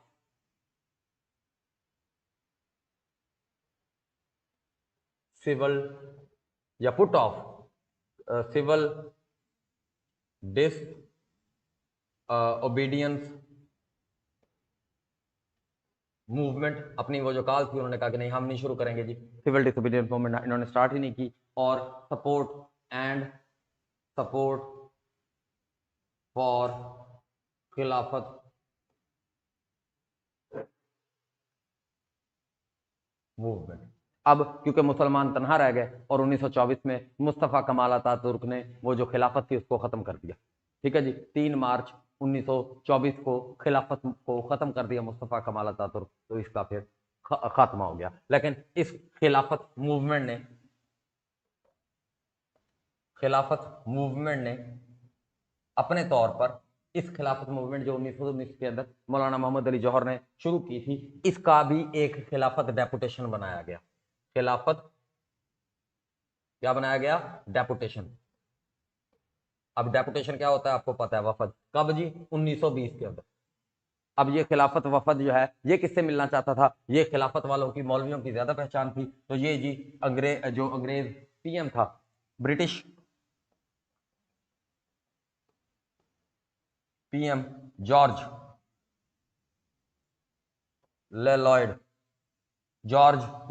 से ये मिलना चाहता था 1920 के अंदर। तो अब जी जो है ये खिलाफत रेपुटेशन सेठ जान छोटानी और मौलाना मोहम्मद अली जौहर, मौलाना शौकत अली, ये जी जॉर्ज लेलॉयड से मिलने के लिए बरतानिया गए, लेकिन वो थोड़ा मसरूफ थे, वो नहीं मिले। ठीक है जी। तो खैर जी जो है वो मामलात वगैरह में मसरूफ थे। तो खिलाफत मूवमेंट जो है ये जॉर्ज खिलाफत डेपुटेशन भी गया बरतानिया के अंदर कि भाई ब्रिटिश पीएम को कन्विंस कर सके कि खिलाफत का इंस्टीट्यूशन जो है इसको बर्बाद ना किया जाए। लेकिन ये भी फिर उसके बाद गांधी का ये सारा का सारा जो चक्कर था हिंदू मुस्लिम यूनिटी का 1922 में, इसमें से भी फूका निकल गया। अब जो है गांधी जो है लेकिन बहुत ज्यादा जो है पॉपुलर हो गए। गांधी जो है एजिटेशन की सियासत और ये नॉन वायलेंट सियासत इसके लिए मशहूर हो गए पूरे हिंदुस्तान के अंदर। लेकिन अब देखा कि भाई हिंदू जो है और मोपला के अंदर ये हो रहा है और जी ये अपने ही लगे हुए हैं, इनका अपना ही चक्कर है। हिंदुओं ने देखा कि हमारा तो कोई मामला ही नहीं है। तो यहां से फिर इस तरह के सेंटिमेंट हुए कि नहीं भाई राष्ट्रीय स्वयं संघ जो है वो फिर बने। समझ आई बात? राष्ट्रीय स्वयं संघ। फिर लेकिन उसके बाद क्या हुआ जी? अब कांग्रेस जो है वो बड़ी ऑर्गेनाइज्ड हो गई है under the leadership of Gandhi. और कायदे आजम जो है अभी उनका 1920 से लेकर 1925 तक उनका कोई रोल नहीं है। मुस्लिम लीग ठंडी हो गई है। ठीक है जी, मुस्लिम लीग का अब कोई रोल नहीं है। मुस्लिम लीग ने इन तमाम चीजों में उनका कोई किरदार नहीं। ठीक है जी, इसमें ना उनका कोई सिस्टम है, ना उनका कोई चक्कर है। ठीक है, लेकिन अब क्या हुआ जी? 1925 के बाद हम देखते हैं 1927 के अंदर, 1927 के अंदर जो है ये सितंबर, तकरीबन सितंबर 1927 के अंदर ब्रिटिश फॉर्म्ड साइमन कमीशन। अब इन्होंने कहा था गांधी के साथ जब ये सारी की सारी बातें हो रही थी, हर एक्ट को 10 साल बाद क्या करना होता है? हर एक्ट को 10 साल बाद रिव्यू करना होता है। इन्होंने गांधी को कहा गांधी, अब जब ये इतना प्रोटेस्ट हो रहा था, मुसलमान भी कर रहे थे ये, तो वो गांधी का तो अपना मौकफ था ना। गांधी क्या कहता था कि हमें इख्तियार दो, तुम यहां से फारग हो, हमें इख्तियार दो। तो गांधी के साथ, गांधी मेन बंदा था, तो गांधी के साथ निगोसिएशन अंग्रेजों की चल रही थी। तो 1927 आते आते गांधी ने ब्रिटिश को वो कर लिया कि भाई ये तुमने जो 1919 वाली चवल मारी है, मुझसे तुमने सारे का सारा आर्ग्यूमेंट किया था, ये करेंगे वो करेंगे, हमें इख्तियार तो कुछ मिले ही नहीं, इसको जो है इसको रिव्यू करो और एक बेहतर जो है वो चीज लेकर आओ। तो फाइनली ब्रिटिश जो है वो कन्विंस, और उन्होंने कहा कि ये तो एजिटेशन और ये इस तरह का मामला जो है वो होता रहेगा, अदरवाइज हमें कुछ ना कुछ करना पड़ेगा। उन्होंने फिर, अभी कहते हैं ना कमीशन बना दिया जाता है, जैसे आज भी पाकिस्तान में क्या होता है, किसी मामले को दबाना, कमीशन बना दो जी। तो उन्होंने कहा कि अच्छा जी हमने कमीशन बना दिया। बरतानिया ने क्या कहा, साइमन कमीशन हमने बना दिया। तो अब जी इन्होंने अब दिसंबर 1927 के अंदर जो है वो जो कांग्रेस का सेशन था, कांग्रेस का जो सेशन था, कांग्रेस के सेशन के अंदर डिस्कस किया गया इस साइमन कमीशन को। तो ये जो साइमन कमीशन था,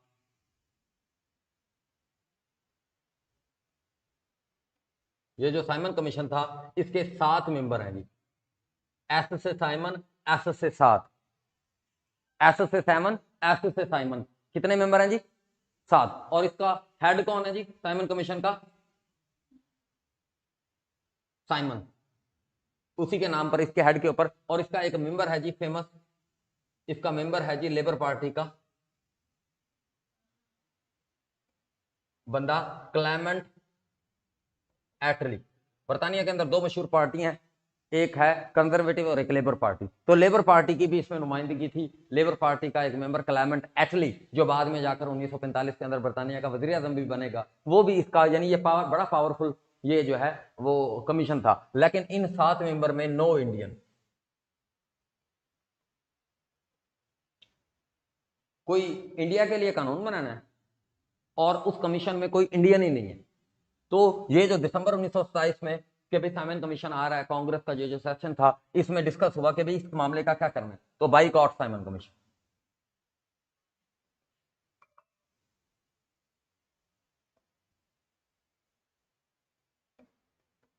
बाइकआउट साइमन कमीशन का बाइकआउट करना है। क्योंकि क्यों भाई, इसमें कोई इंडियन नुमाइंदगी नहीं है। और जो secretary of state of India था इस टाइम पर, बारकन हैंड, बारकन हैंड ने एक अपने स्टायर किया था, मौकरी की थी उसने इंडियंस के ऊपर कि भाई अगर ये इतने ही फनकार हैं, ये अपने आप को इतने ही काबिल समझते हैं, तो ये अपने लिए बना लें कॉन्स्टिट्यूशन मिलकर।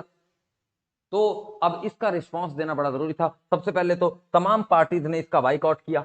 ठीक है, सबसे पहले तो क्या हुआ जी, एक ऑल पार्टीज कॉन्फ्रेंस हुई जी 1928 में। लेकिन इससे पहले 1927 के बाद, 1927 के अंदर ये बड़ा बात हो रही थी कि असल में कानून साजी के अंदर और ये सारे के सारे चक्रों के अंदर गांधी, क्योंकि अब मेन बंदा बन गया था, और गांधी जो है डिवाइड एंड रूल के खिलाफ था। गांधी किसके खिलाफ था जी? गांधी जो है वो डिवाइड एंड रूल के खिलाफ था। मैं पानी पी रहा हूं। स्पीड मैंने थोड़ी सी लगाई है, क्योंकि आज देखो यहां पर हमें स्पीड लगानी पड़ेगी। अगर हम ये इस स्पीड से ना गए, ये ऐसे पड़ा रहेगा काम। समझ आ रही बात? लेकिन मैं कोशिश कर रहा हूं कि कोई चीज मिस ना होने दूं, जोड़ के रखूं चीजों का, आपस में कनेक्शन स्टैब्लिश करके रखूं।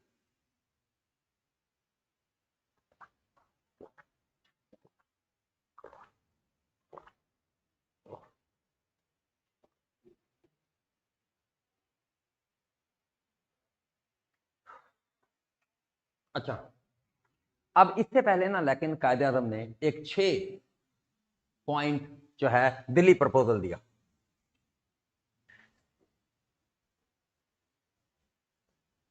अब मुस्लिम लीग ने कहा कि भाई हमारा अभी अब लेजिस्लेशन है, कानून साजी है, इसमें तो मुस्लिम लीग भी पार्टिसिपेट करेगी। लेकिन अब गांधी क्योंकि सारा का सारा लीड कर रहे थे मामले का, गांधी का पूरा रोल था, तो अब गांधी ये उनका मानना था कि भाई सेपरेट इलेक्टोरेट और ये जो सारा का सारा निजाम है, ये जो है ये बर्बादी कर रहा है लेजिस्लेशन के अंदर, और ये अंग्रेजों को यहां से निकालने भी नहीं दे रहा। तो दिल्ली प्रपोजल कब दिए गए? 1927 27 में। किसने दिए जी? कायदे आजम ने दिए। कितने पॉइंट थे जी? 6 पॉइंट। कितने पॉइंट थे जी? 6 पॉइंट थे दिल्ली प्रपोजल के। और ये इसके अगर ये दिल्ली प्रपोजल एक्सेप्ट कर लिए जाते हैं तो surrender most cherish demand of Muslim separate electorate, separate electorate को क्या कर लिया जाएगा? छोड़ दिया जाएगा। अगर ये कितने नुक्ते मान लिए जाए? 6 नुक्ते मान लीजिए। पहला नुक्ता, बॉम्बे बॉम्बे प्रेसिडेंसी से, बॉम्बे के सूबे से सिंध को अलग किया जाए। Sindh should be separated from Bombay presidency. Number 1 point. Delhi proposal क्या है जी?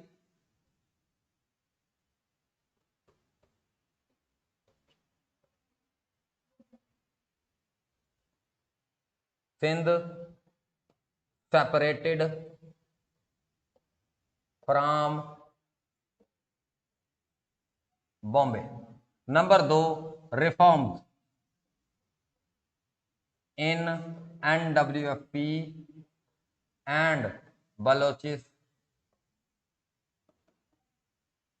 बलोचिस्तान और NWFP जो हैं, ये दो जो सूबे हैं या डिप्टी कमिश्नर प्रोविंस और एक सूबा जो है, इनके अंदर भी इनके अंदर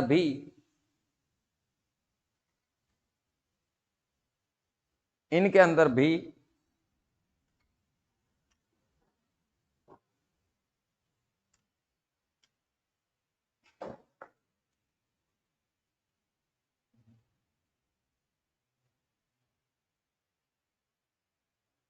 हाँ, सिंध रिफॉर्म्स जो हैं NWFP और बलोचिस्तान के अंदर बाकी सूबों में जैसे हैं, जैसे दिल्ली में है, जैसे पंजाब के अंदर है, जैसे बॉम्बे के अंदर है, जैसे जो है वो यूपी के अंदर है, जैसे सीपी के अंदर है, जैसे बिहार के अंदर है, बंगाल के अंदर है, बाकी सूबों में जो जो रिफॉर्म्स की गई हैं, लेजिस्लेशन के अमराइल किए गए हैं, उधर जो जो मामला हुए हैं, वही मामला रिफॉर्म्स किए जाए NWFP और बलोचिस्तान के अंदर। फिर उसके बाद 1/3 representation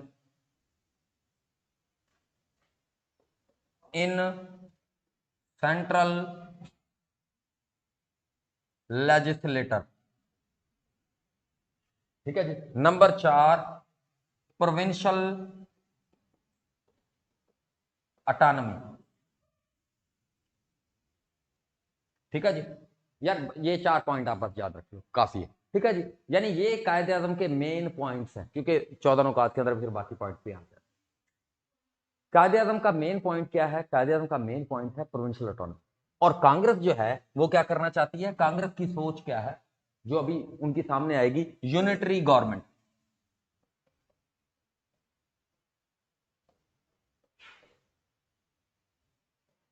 पाकिस्तान की गवर्नमेंट कैसी गवर्नमेंट है? फेडरल, वफाकी तर्ज का निजाम। हमारा निजाम हुकूमत कैसा होगा? हमारा निजाम हुकूमत वफाकी तर्ज का होगा।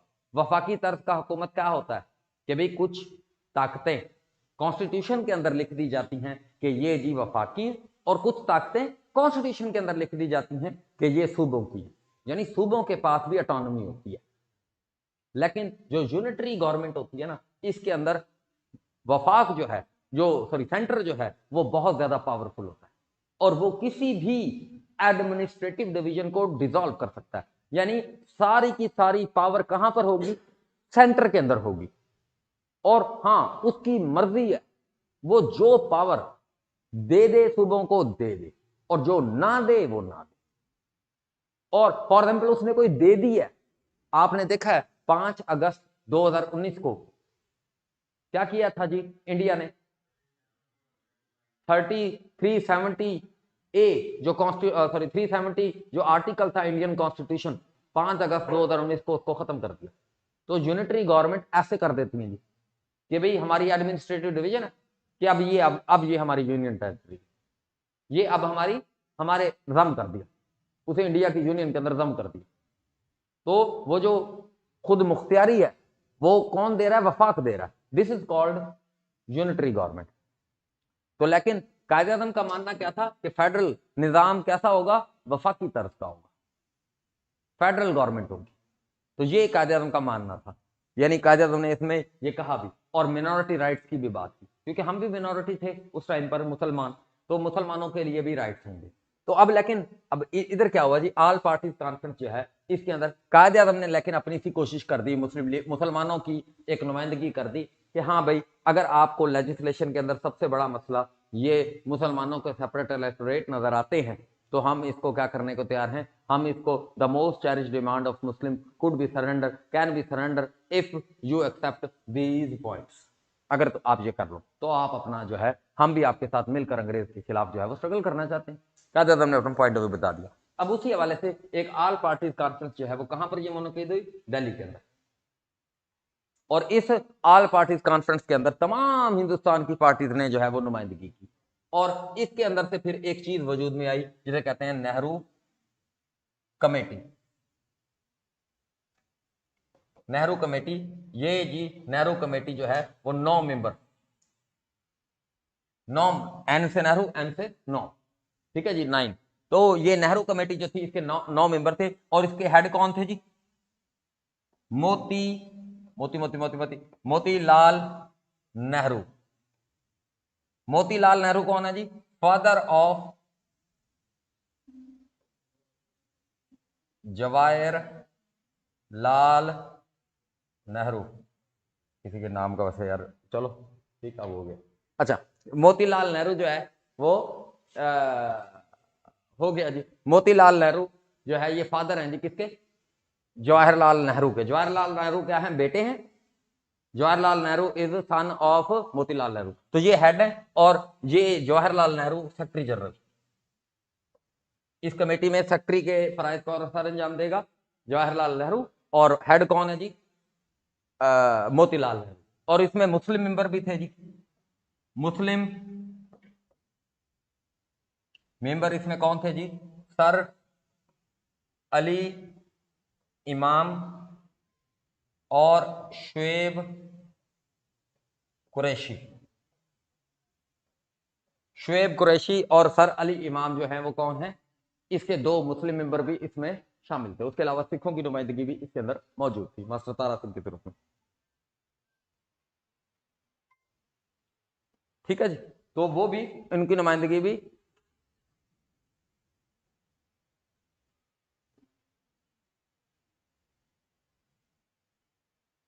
उनकी नुमाइंदगी भी इसके अंदर। तो ये नेहरू कमेटी का काम क्या था?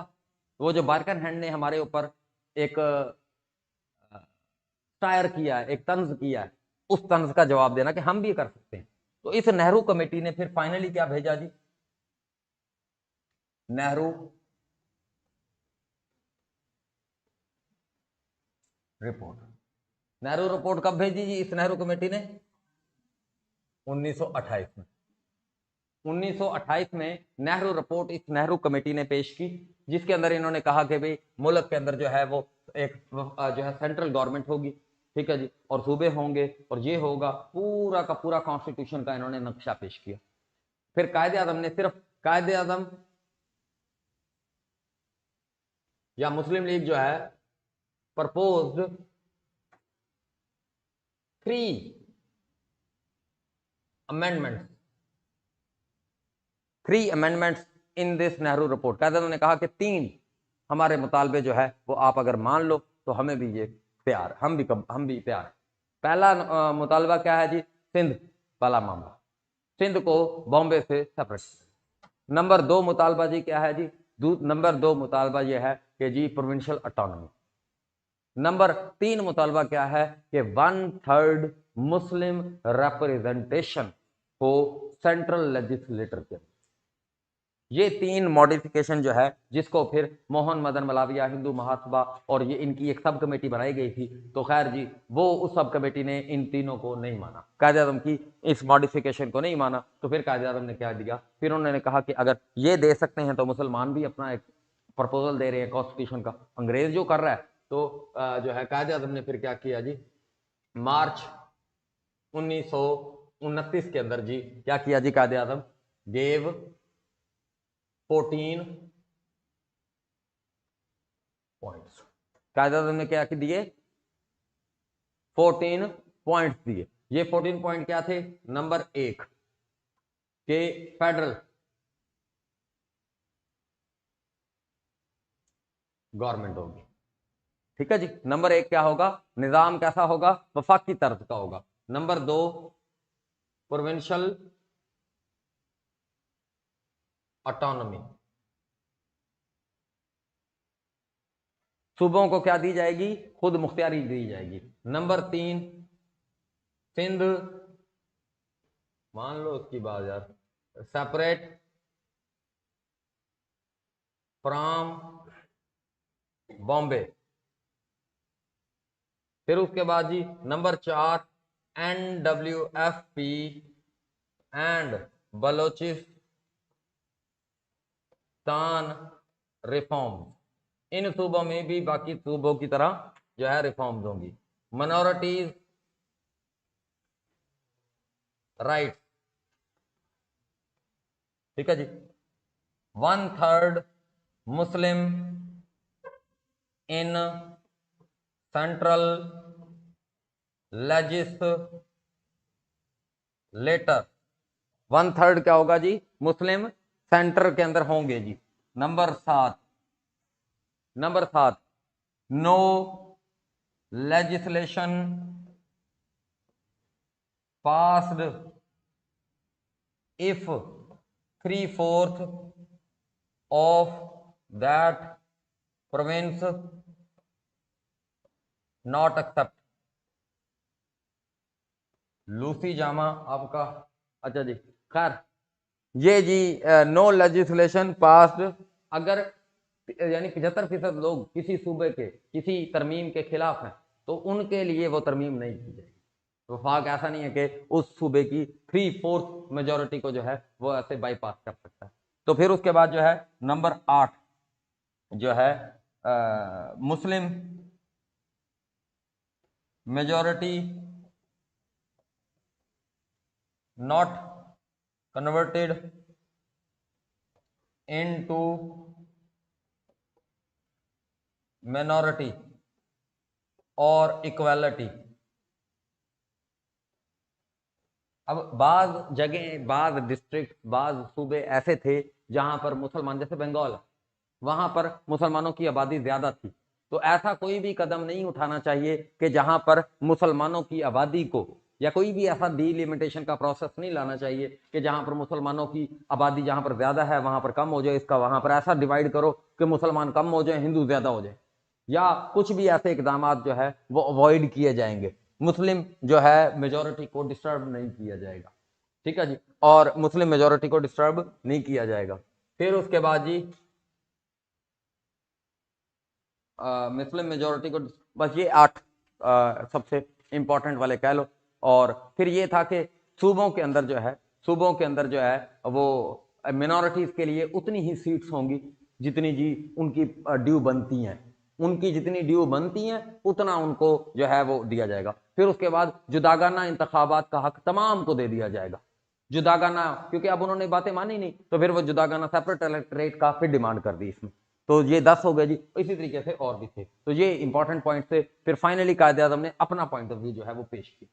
तो ये जो है वो चीजें हो रही थी, लेकिन अंग्रेज तो इन सारी बातों को इतना ज्यादा भाव दे ही नहीं रहा था। अंग्रेज क्या कर रहा था,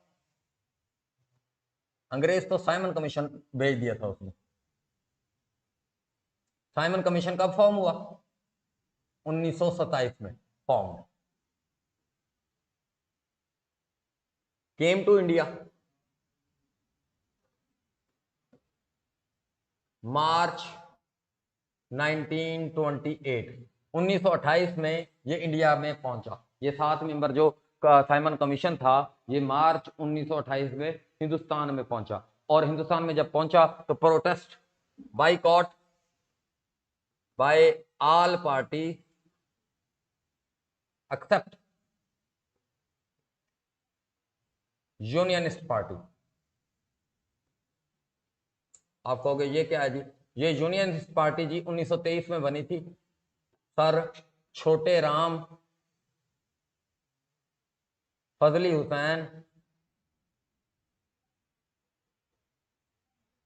हुसैन, और सिकंदर हयात। ठीक है, मुसलमानों के जो पंजाब के अंदर जो जागीरदार थे, जो लैंडलॉर्ड थे, उन्होंने देखा, लैंडलॉर्ड्स ने देखा कि हमारा तो यार सत्यानाश हो जाएगा। ठीक है जी, तो ये मुस्लिम लीग और कांग्रेस ये तो जो है अंग्रेज अगर इधर से वाकई चला गया तो ये हमारी जो उसने जमीनें हमें दी हैं, ये जो सारी की सारी हमारी इमारात हैं, ये जो हमारे सर के खताब हैं, ये सारा का सर सिकंदर हयात, सर जो है छोटे राम, जितने भी जागीरदार थे वो डर गए थे। उन्होंने फिर कहा कि 1923 के अंदर उन्होंने कहा कि हम भी अपनी एक पार्टी बनाते हैं। और जो जागीरदारों के आपको पता है इतने मुजाहरे होते हैं, जमीनें होती हैं, उनका बड़ा इंफ्लुएंस होता है उनका भी, कि अभी हम भी अपनी एक पार्टी बनाते हैं। तो उन्होंने ये एक यूनियनिस्ट पार्टी जो थी, ये जागीरदारों की पार्टी थी, इसने जो है इस बाइकआउट को सपोर्ट नहीं किया। बाकी इंडिया की जितनी भी पार्टीज थी उन तमाम ने साइमन कमीशन के साथ जो है वो प्रोटेस्ट किया। तो इसी ड्यूरिंग प्रोटेस्ट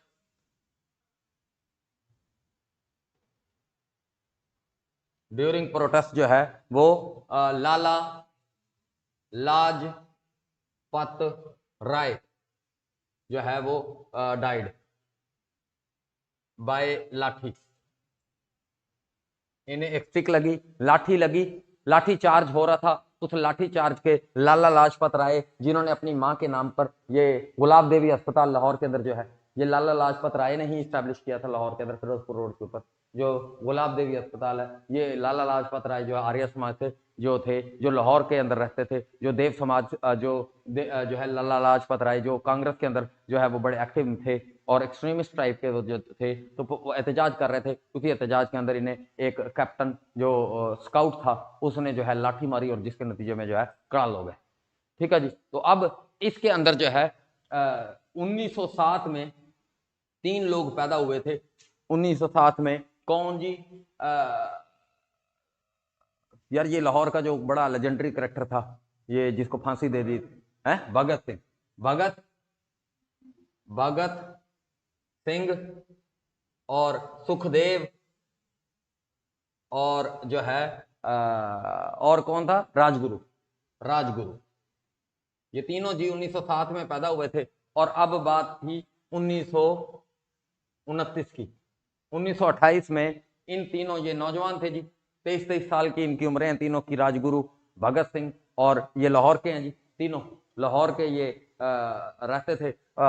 भगत सिंह जो है और सुखदेव और राजगुरु, इन तीनों ने फैसला किया कि लाला लाजपत राय की मौत का जो है वो इंतकाम लिया जाए और उस जो है जो जनरल कैप्टन स्काउट है उसको कड़ल करो। लेकिन उसके चक्कर में कोई एक और अंडर ट्रेनिंग एक ऑफिसर था, उसे भगत सिंह ने कड़ल कर दिया। और फिर उसके बाद प्रोटेस्ट के एक छोटे मोटे कोई इस तरह के और भी धमाके किए, तो इनको जी अरेस्ट कर लिया गया और अरेस्टेड 1929 के अंदर इनको अरेस्ट कर दिया गया और 1931 में हैंग्ड,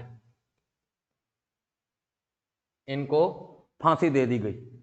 ठीक है जी, यानी अब ये देखो, यानी ये इनको जो है वो नेहरू ने, यानी इनको नेहरू भी तारीफ की है। और 23 साल की उम्र थी, बड़े जबरदस्त तरीके से उन्होंने फांसियां कबूल की बगैर डरे, 23 साल की उम्र में। और बड़ी जो है जबरदस्त तरीके से, और इनकी तस्वीरें भी हैं, बड़े जे मूछें सूछें ये तो वो, और बगैर डरे बगैर, और ये थे भी अथीस्ट जी। भगत सिंह तो मुकम्मल अथीस्ट था, इसने तो एक किताब भी लिखी है, वाई एम अथीस्ट। ठीक है जी, मैं क्यों जो है मुल्हिद हूँ, दहरिया हूँ। ठीक है, दहरिया कहते हैं, दहरिया मुल्हिद कहते हैं जो अपने दीन से फिर जाए। ठीक है जी, तो यानी कोई दीन नहीं है जी इनका। तो ये जी ये तीनों ने, लेकिन जो है वो इनके अंदर शहादत का जज्बा होगा, जो भी वट एवर होगा, तो खैर 23 साल की उम्र में जो है ये कड़ल हो गए। तो फिर उसके, लेकिन 1931 के अंदर एक और, 1929 के अंदर एक और फांसी भी हुई है, तो वो उसका भी जिक्र कर देते हैं। गाजी इल्मुद्दीन, तो गाजी इल्मुद्दीन जो है ये भी 1907 के अंदर पैदा हुआ है जी। ठीक है जी, ये भी 1907 के अंदर पैदा हुआ है जी, गाजी इल्मुद्दीन भी।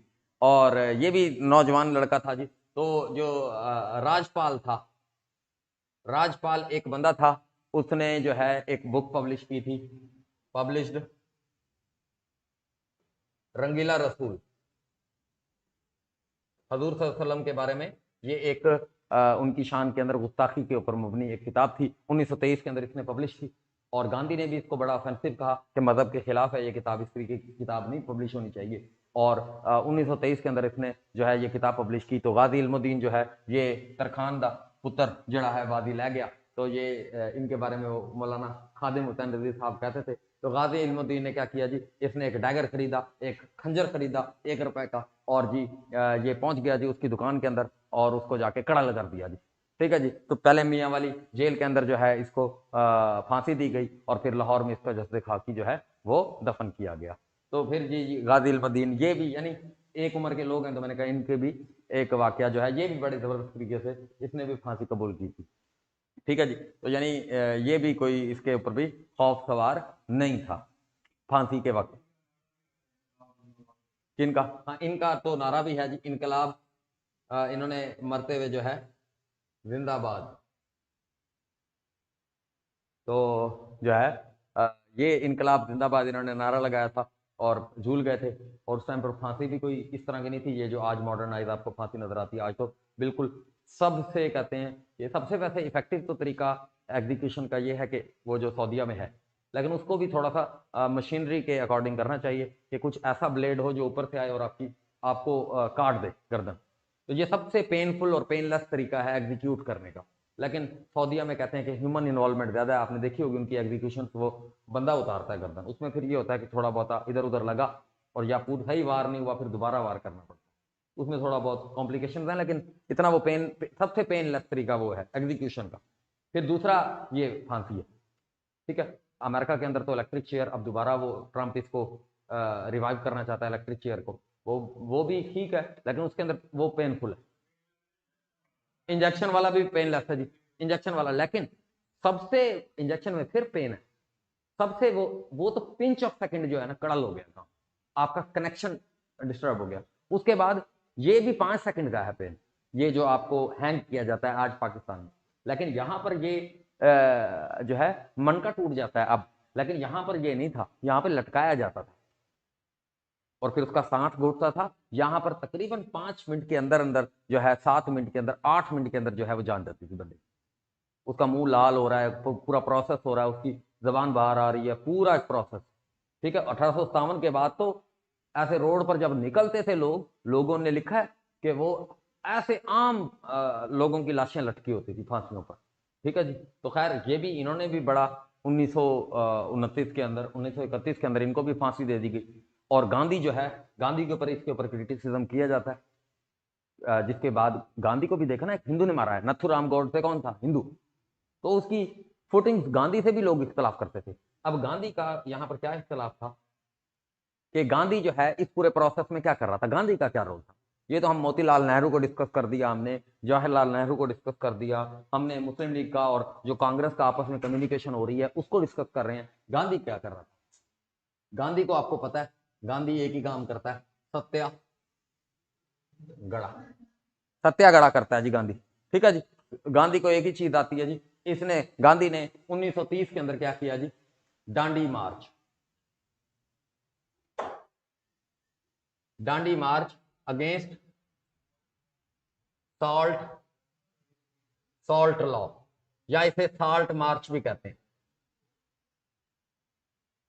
ये साल्ट लॉ था, नमक का एक कानून था। नमक के ऊपर बहुत ज्यादा टैक्स लगाया हुआ था हिंदुस्तानियों के ऊपर, हालांकि कोस्टल एरिया के अंदर मिलता था और कोस्टल एरिया से सारा का सारा नमक जो है वो बर्तानिया खरीदता था और फिर जो है वो हिंदुओं को बेचता था। इन्होंने जो है उसके ऊपर टैक्स देना बंद कर दिया और जी दांडी मार्च का 1930 के अंदर आगाज किया। और 1900 जो है 31 के अंदर जो है वो क्या कर दिया जी, 1931 के अंदर सिविल डिसोबीडियंस मूवमेंट। यहां पर अब सिविल डिसोबीडियंस मूवमेंट भी की, सिविल डिसोबीडियंस का मूवमेंट का आगाज किया। लेकिन गांधी को जेल में डाल दिया गया, गांधी को जेल में डाल दिया गया। तो गांधी को फिर, लेकिन एजिटेशन बहुत ज्यादा थी, सिविल डिसोबीडियंस मूवमेंट एडमिनिस्ट्रेशन करना तकरीबन नामुमकिन हो चुका था बर्तानिया के लिए। उन्हें Gandhi release from prison, Gandhi released from prison जो है 5 मार्च 1931 को क्या हुआ जी, गांधी इरविन पैक्ट।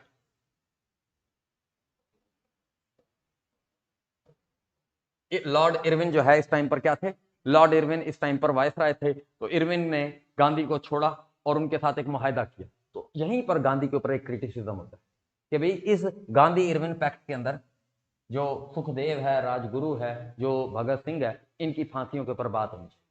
गांधी को एक मुतालबा ये भी रखना चाहिए था कि इनकी फांसियों को लाइफ इम्प्रिजनमेंट के अंदर, ड्यू टू इनकी उम्रें छोटी छोटी हैं, 23 साल उम्र है इनकी, ठीक है, 122 साल के थे जो सुखदेव थे, तो वो जो है इनकी उम्रें इतनी छोटी हैं, तो इनको जो है क्या किया जाए, इनको जो है वो लाइफ इम्प्रिजनमेंट के अंदर बदल दिया जाए। तो लेकिन गांधी ने ये पॉइंट ही नहीं रखा। गांधी क्योंकि अगेंस्ट वायलेंस थे, इन्होंने कोई बम धमाके थोड़े बहुत किए हुए थे, और जो है उसके अंदर कोई इतना जानी नुकसान हुआ ही नहीं, सिर्फ इन्होंने एक अफसर, अंग्रेज अफसर को मारा था, और उस कॉन्स्पिरेसी के अंदर ये मुलविस थे। तो गांधी के ऊपर ये क्रिटिसिज्म किया जाता है कि भाई इसके लिए, इन तीनों के लिए कुछ किया नहीं गांधी। लेकिन आप ये तो हमने सारी बातें कर ली जो है उसकी जो है हिंदू मुसलमान, और उसमें जी एक जो प्रोटेस्ट का मामला हुआ, साइमन कमीशन ने क्या किया। साइमन कमीशन 1927 में फॉर्म हुआ, 1928 में हिंदुस्तान में आया। इसने फिर भी कोशिश कर कर आकर जितने लीडर से, जितनी पार्टी से ये मिल सकता था, ये मिला, और इसने सारा का सारा काम किया और सबमिटेड इट्स रिपोर्ट। इसने अपनी रिपोर्ट जो है इन मई 1930 1923 में इसने बर्तानिया में वापस जाकर अपनी रिपोर्ट क्या कर दी, सबमिट कर दी। इसने कहा कि वहां पर कंसेंसस मौजूद नहीं है, लेकिन अगर लोगों को बुलाया जाए, लोगों को किया जाए, और यहीं से इसकी रिपोर्ट के अंदर से फिर क्या निकला जी, राउंड टेबल कॉन्फ्रेंस।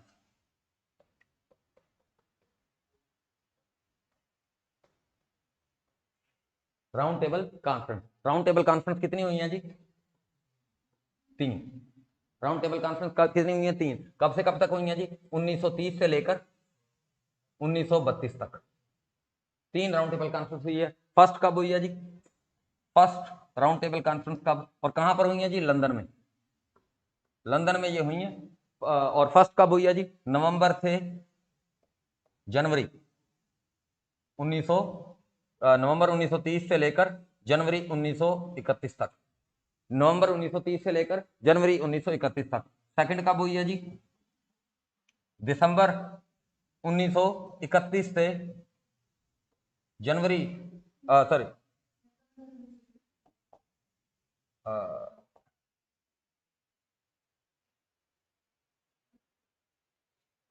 सितंबर 1931 से लेकर दिसंबर 1931 तक, ठीक है जी, दूसरी। और तीसरी, थर्ड जो है, ये हुई है जी नवंबर 1932 से लेकर दिसंबर 1932 तक। तो 2 नवंबर में हुई है स्टार्ट, ठीक है जी। तो ये 3 राउंड टेबल कॉन्फ्रेंस हुई है, और ये राउंड टेबल कॉन्फ्रेंस अंडर किसके हुई है जी,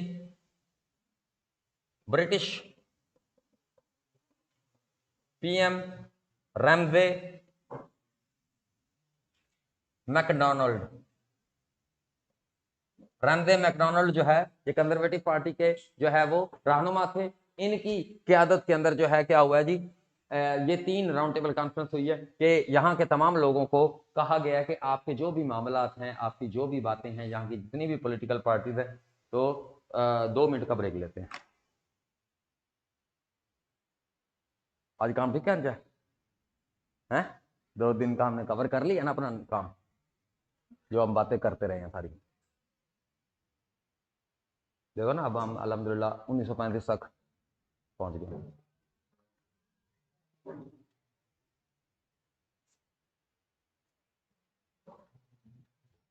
आज तो बातें हमने बिल्कुल भी नहीं किया। कल इंशाल्लाह अगर हमने बातें ना की ना, तो हमारा काम इंशाल्लाह नेड़े लग जाएगा।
शाकिर शुजाबादी का पता है आपको?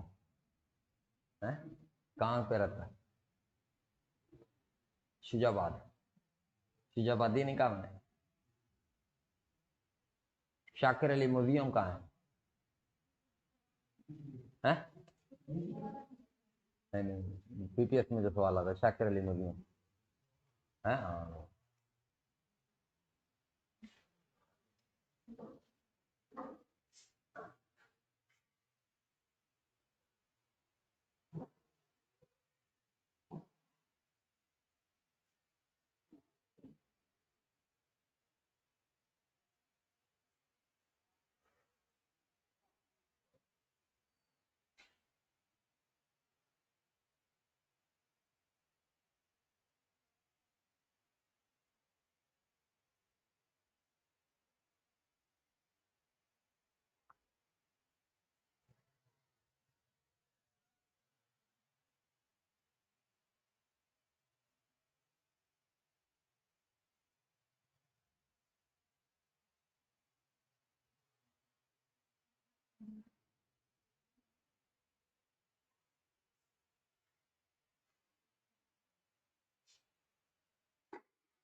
हाँ, आकिब सेठ पर खुश हुए हैं लोग के नहीं? खुश हुए हैं लोग के नहीं? घर वालों का क्या रिस्पॉन्स है? नहीं बताया क्यों? अच्छा, सरप्राइज देना चाहते हो? हैं? नहीं तो ये तो इस पे क्या बातें करेंगे? हाँ।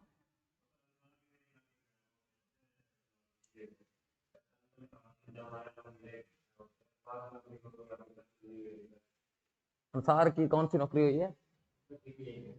अच्छा, सीटीआई में। अंसार कौन सा प्राइम मिनिस्टर लग गया? तुम तो ऑफिसर लग गए हो, जूनियर पेट्रोल ऑफिसर लग गए। हैं? माशाल्लाह यार, ये बड़ी अच्छी है, नाम अच्छा है।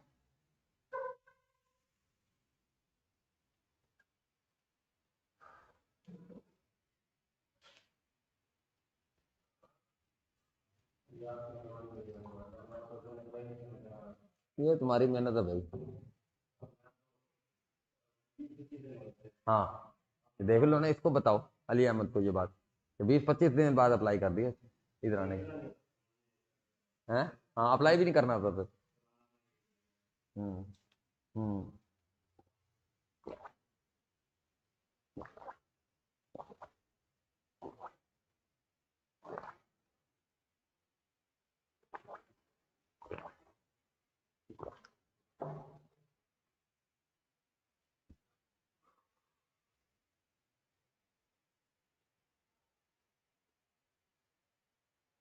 काम से ही खींच लिया अल्हम्दुलिल्लाह। ये काम थोड़ा है कॉम्प्लेक्स, और इसमें डेटा अच्छा खासा है, लेकिन इसको जोड़ के रखना बड़ी बात है। मैंने देखो जोड़ के रखा हुआ है, इसलिए मुझे चीजें याद है। मैं कोई चीजें छोड़ता नहीं हूँ, मिस नहीं करता किसी न किसी पॉइंट पर।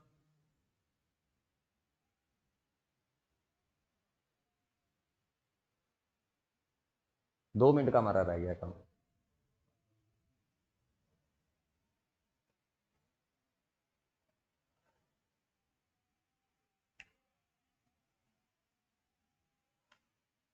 अच्छा, अब जी हमारे पास इन राउंड टेबल कॉन्फ्रेंस में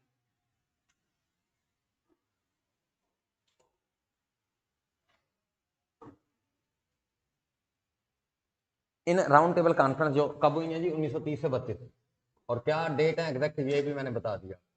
मंथ, मंथ आपको एग्जैक्ट मैंने बता दिए। अब इसमें मुस्लिम लीग की तरफ से किसने शिरकत की जी? कायदे आजम ने शिरकत की। कायदे आजम, इसको याद करने का तरीका आप बता रहा हूं जी, गौर से सुन लो। कायदे आजम कब पैदा हुए हैं? 1876। 1876 कायदे आज़म क्या है, बड़े हैं। और अल्लामा इकबाल क्या है, कब पैदा हुए, 1877। मौलाना मोहम्मद अली जौहर कब पैदा हुए, 78। 76, 77, 78, एक तो इन तीनों की डेट ऑफ बर्थ याद हो गई और ईयर ऑफ बर्थ याद हो गई, 76, 77 और 78। फिर उसके बाद इनके बारे में यहीं से ये भी याद हो सकता है कि कायदे आज़म बड़े हैं तो पहली में जाएंगे, फर्स्ट में जाएंगे, पहले बड़ा जाता है जी, फर्स्ट और सेकंड में। फर्स्ट और सेकंड राउंड टेबल कॉन्फ्रेंस में शिरकत मुस्लिम लीग की तरफ से कायदे आज़म ने भी की, फर्स्ट और सेकंड। फिर अल्लामा इकबाल हैं छोटे, अल्लामा इकबाल ने सेकंड और थर्ड, ठीक है। छोटा जो है वो बाद में जाता है जी। अब इसके ऊपर फर्स्ट में अल्लामा इकबाल, फर्स्ट राउंड टेबल कब हुई, नवंबर 1930 में। तो दिसंबर 1930 को खुतबा अलाहाबाद, खुतबा अलाहाबाद ये क्या था जी, मुस्लिम लीग का सेशन था। कौन था, एनुअल, मुस्लिम लीग का एनुअल सेशन था। कितने नंबर का सेशन था ये, 21 नंबर का, 21st, 21वां सेशन था मुस्लिम लीग का एनुअल सेशन, जिसके अंदर खुतबा अलाहाबाद, खुतबा अलाहाबाद किसने दिया जी, 21वें सेशन के अंदर अल्लामा इकबाल ने। सदर कौन थे इस टाइम पर 1930 के अंदर, अल्लामा इकबाल। तो अल्लामा इकबाल ने क्या कहा कि स्टेट्स कौन सी, मुस्लिम, नॉर्थ वेस्ट में और ईस्ट में, ठीक है। कहा कि मुस्लिम स्टेट्स कायम की जाए, मेजॉरिटी स्टेट्स मुसलमानों की आबादी जहां पर है। अब इसके ऊपर अल्लामा इकबाल के ऊपर एक क्रिटिसिज्म होता है कि अल्लामा इकबाल जो है, आपको पता है कि अल्लामा इकबाल जो है उनको सर का खिताब मिला, और जिसे अंग्रेज की तरफ से सर का खिताब मिला हो उसे हिंदुस्तान की फ्रीडम मूवमेंट में अच्छी नज़र से नहीं देखा जाता, क्योंकि अंग्रेज सर का खिताब किसको देंगे, अपने किसी न किसी जो उनके साथ अच्छा होगा, ठीक है जी। तो इस तरीके से अल्लामा इकबाल के, एक तो उन्हें 1922 के अंदर सर का खिताब मिला, अल्लामा इकबाल को सर का खिताब कब मिला, 1922 के अंदर, ठीक है जी। और फिर अल्लामा इकबाल जो है ये जो है इनको फर्स्ट राउंड टेबल कॉन्फ्रेंस में बुलाया नहीं गया, इस वजह से इन्होंने क्या कर दिया जी, ये खुतबा अलाहाबाद दे दिया। इनके ऊपर ये भी है एतराज। लेकिन अंग्रेज ने बाद में इनको जो है अंग्रेज ने इनकी डांट डपट या जो भी आप इसको कहें वो की। तो इन्होंने फिर अंग्रेज से लेटर, वो भी आज भी ब्रिटिश आर्काइव्स में मशहूर मौजूद है, इन्होंने फिर उससे माजरत की कि भाई मैं तो, मेरा मकसद ये नहीं था, मैं बरतानिया के खिलाफ कोई नहीं बात कर रहा था, मैं तो बस ये तो वो जैसे होता है उसको कवर करने की अल्लामा इकबाल ने कोशिश की। और फिर फाइनली इनकी जो भी एक्सक्यूज था उसको बरतानिया ने एक्सेप्ट कर लिया। फिर दूसरी राउंड टेबल कॉन्फ्रेंस में इनको बुलाया गया, ठीक है। और फर्स्ट राउंड टेबल कॉन्फ्रेंस में मुसलमानों की तरफ से ये और सर जफरुल्लाह खान, सर जफरुल्लाह खान जो है, सर जफरुल्लाह खान ये भी मुसलमानों के एक अहम रहनुमा थे, participated all three. Sir Mohammad Shafi,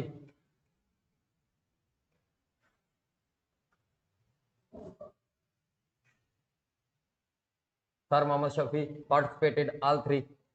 बेगम शाहनवाज पार्टिसिपेटेड ऑल थ्री, ठीक है जी। तो मुस्लिम लीग की तरफ से आओ, बहुत बहुत मुबारक हो जी, बैठो बैठो बैठो, अभी करते हैं आ जी। तो बेगम शाहनवाज जो है ये औरतों की तरफ से नुमाइंदगी। सर मोहम्मद शफी जो है, बस 10 मिनट रह गए। तो सर जफरुल्लाह खान ने तीनों में पार्टिसिपेशन की, बेगम शाहनवाज ने जो है पार्टिसिपेशन की। तो ये जो है मुसलमानों की, मुस्लिम लीग की तरफ से नुमाइंदगी थी। तो Congress did not participated in first round table conference, RTC round table conference में कांग्रेस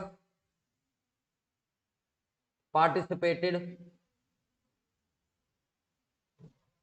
इन सेकंड राउंड टेबल कॉन्फ्रेंस। और सिर्फ गांधी ने नुमाइंदगी की। गांधी अकेले गए, इनके साथ थे सही, लेकिन गांधी ने अपने आप को अकेला यानी नुमाइंदगी के तौर पर गांधी है जी, ठीक है जी। साथ में वैसे इनको कंपनी किया था जो है वो वल्लभ भाई पटेल ने भी, और भी लोग गए थे, लेकिन गांधी को आपने याद रखना कि ये गए। और वो क्यों गए Gandhi? Gandhi Irwin pact. Gandhi Irwin pact के नतीजे में क्या हुआ, इनको जेल से छोड़ा गया और इन्हें कहा कि आप सेकंड राउंड टेबल कॉन्फ्रेंस में कांग्रेस की नुमाइंदगी करें, क्योंकि हिंदुस्तान की सबसे बड़ी जमात इस पूरे के पूरे कॉन्स्टिट्यूशनल प्रोसेस में अगर नहीं होगी तो ये पूरा का पूरा कॉन्स्टिट्यूशनल प्रोसेस फारग हो जाएगा। तो इस वजह से गांधी ने दूसरी राउंड टेबल कॉन्फ्रेंस में शिरकत की और कांग्रेस ने भी की, तीसरी में नहीं की जी। कांग्रेस ने फिर again third round table conference के अंदर शिरकत नहीं की। अब इन राउंड टेबल कॉन्फ्रेंस के अंदर हुआ क्या? अब सेकंड राउंड टेबल कॉन्फ्रेंस में जिसमें गांधी ने जो है वो किया, गांधी ने जब दूसरी राउंड टेबल कॉन्फ्रेंस में शिरकत की तो यहां पर कम्युनल अवार्ड, अब इसमें बी आर अंबेडकर, ये बी आर अंबेडकर कौन है? डॉक्टर भीमराव अंबेडकर। ये लो कास्ट हिंदू, दलित है जी। ये वैसे तो इन ये लेकिन लो कास्ट तमाम हिंदुओं की नुमाइंदगी के लिए उधर गए हुए थे, तो बी आर अंबेडकर ये हिंदू थे, तो ये भी उधर शिरकत कर रहे थे और बड़े लिटरेट किस्म के इंसान है। और इंडियन कॉन्स्टिट्यूशन भी इन्होंने ड्राफ्ट किया और उसके ये हेड थे उस कमेटी के जिसने इंडियन कॉन्स्टिट्यूशन को वो किया। तो ये भीमराव अंबेडकर जो है 1932 के अंदर ये भी उधर मौजूद थे। इन्होंने लो कास्ट हिंदुओं के लिए सेपरेट इलेक्टोरेट की बात की और यहां पर जो है गांधी जो है वो इनसे बहुत ज्यादा नाराज हो गए कि पहले तो मुसलमानों को हमसे अलग कर दिया, डिवाइड एंड रूल, फिर सिखों को 1919 के अंदर कर दिया और 1932 के अंदर जो है सेपरेट इलेक्टोरेट, और 1932 में गांधी को दोबारा अरेस्ट कर लिया गया था। तो यहां पर सेपरेट इलेक्टोरेट जो है भीमराव अंबेडकर ने हासिल कर लिए थे 1932 में, कन्विंस कर लिया था बरतानिया को। तो यहां पर पुणे एग्रीमेंट, पुणे एग्रीमेंट कब हुआ जी? सेकंड राउंड टेबल कॉन्फ्रेंस के बाद 1932 के अंदर। पुणे जेल के अंदर थे गांधी, तो जो है बी आर अंबेडकर और वल्लभ भाई पटेल, वल्लभ भाई पटेल met गांधी इन पुणे जेल। तो इन्होंने, भीमराव अंबेडकर ने गांधी को कन्विंस किया कि हमारा कोई मकसद हिंदुओं को डिवाइड करना नहीं है, बस हमारी कास्ट के आपको पता है मसाइल हैं, मामलात हैं। तो गांधी खैर उनकी जो जस्टिफिकेशन थी उसके साथ मुतमईन हो गए और फाइनली पुणे जेल के अंदर ये एग्रीमेंट हो गया, जिसे पुणे एग्रीमेंट कहते हैं 1932 के अंदर, जिसके ऊपर गांधी कन्विंस हो गए कि हाँ लोग कास्ट हिंदुओं को भी सेपरेट कर दे दो। हाँ जी, हाँ पूना पैक्ट भी इसे कहते हैं, पूना पैक्ट भी कहते हैं, मुआहिदा पुणे का यही हुआ। फिर उसके बाद जो है 1932 के अंदर फाइनल होने के बाद कम्युनल अवार्ड, आखिरी राउंड टेबल कॉन्फ्रेंस के बाद 1900 कम्युनल अवार्ड कब दिए गए? 1932। किसने दिए? रैमवे मैकडोनाल्ड। रैमवे मैकडोनाल्ड ने क्या दिया जी? Communal award. कम्युनल अवार्ड का मतलब क्या है? Separate electorate for Muslim. मुसलमानों को सबसे पहले मिले, तो इसलिए लिख रहा हूं 1909 में, तो वो उसको दोबारा यहां पर एक्नॉलेज किया गया कि बेटी आपके पास अभी भी हैं 6 लो कास्ट हिंदू और इंडो यूरोपियन, यानी जो इंडिया के अंदर यूरोपियन आकर आबाद हो गए हैं उनको भी, यानी communal award for all communities या माइनॉरिटीज के लिए अनाउंस कर दिया गया कि भाई आप तमाम की ताकि नुमाइंदगी हिंदुस्तान के अंदर मौजूद हो। इस तरीके से इनको कंपनसेट किया गया। फिर उसके बाद जो है 1933 के अंदर व्हाइट पेपर। व्हाइट पेपर बुनियादी तौर पर एक डॉक्यूमेंट होता है जिसके अंदर तमाम प्रोसीडिंग्स को लिखा जाता है। यानी असल में ये सारी की सारी प्रोसीडिंग शुरू कब हुई हैं? ये शुरू हुई हैं 1927 में with the formation of Simon commission. अब इसका मकसद क्या था? इसका मकसद था इंडिया के लिए एक कॉन्स्टिट्यूशन बनवाना मुत्तफिक का, जिस पर हिंदुस्तान के तमाम लोग मुत्तफिक हों। अब उस चीज के लिए, उस कंसेंसस को हासिल करने के लिए साइमन कमीशन का पहले तो इन तमाम पार्टीज ने बाइकाट कर दिया। फिर उसके बाद साइमन कमीशन जब हिंदुस्तान में आया, इसने कोशिश करके मुख्तलिफ सेगमेंट से, मुख्तलिफ पार्टी से मिलने की कोशिश की, और इसने फिर फाइनली 1930 में जाकर अपनी रिपोर्ट सबमिट की। और उस रिपोर्ट के नतीजे में फिर मजीद ड्यू डिलीजेंस की गई और यहाँ के तमाम लोगों को कन्विंस किया गया कि आप बरतानिया जाकर ब्रिटिश प्राइम मिनिस्टर के सामने, ब्रिटिश की जो कमेटी है उसके सामने अपनी तमाम रिजर्वेशन रखें और आप लोगों को सुना जाएगा और आपकी बातों को भी, और आपके लिए एक बेहतरीन कॉन्स्टिट्यूशन जो है वो तरतीब दिया जाएगा। तो फाइनली उसी ज़मन में फिर 3 राउंड टेबल कॉन्फ्रेंस हुई, लेकिन उसकी जो पूरी की पूरी एजिटेशन उसके दरमियान हुई वो आपके सामने है, वो मैं डिस्कस कर चुका हूँ। फिर फाइनली जो है 3 राउंड टेबल कॉन्फ्रेंस 1930 से लेकर 1932 तक हुई, और फाइनली उसके नतीजे में ये सारी चीजों को डिस्कस किया गया इस व्हाइट पेपर के अंदर। और फिर 1934 में गांधी रिजाइंड फ्रॉम कांग्रेस, ठीक है जी, और क्विट एक्टिव या पार्टीजन पॉलिटिक्स। अब गांधी ने कांग्रेस से रिजाइन कर दिया। वजह क्या है?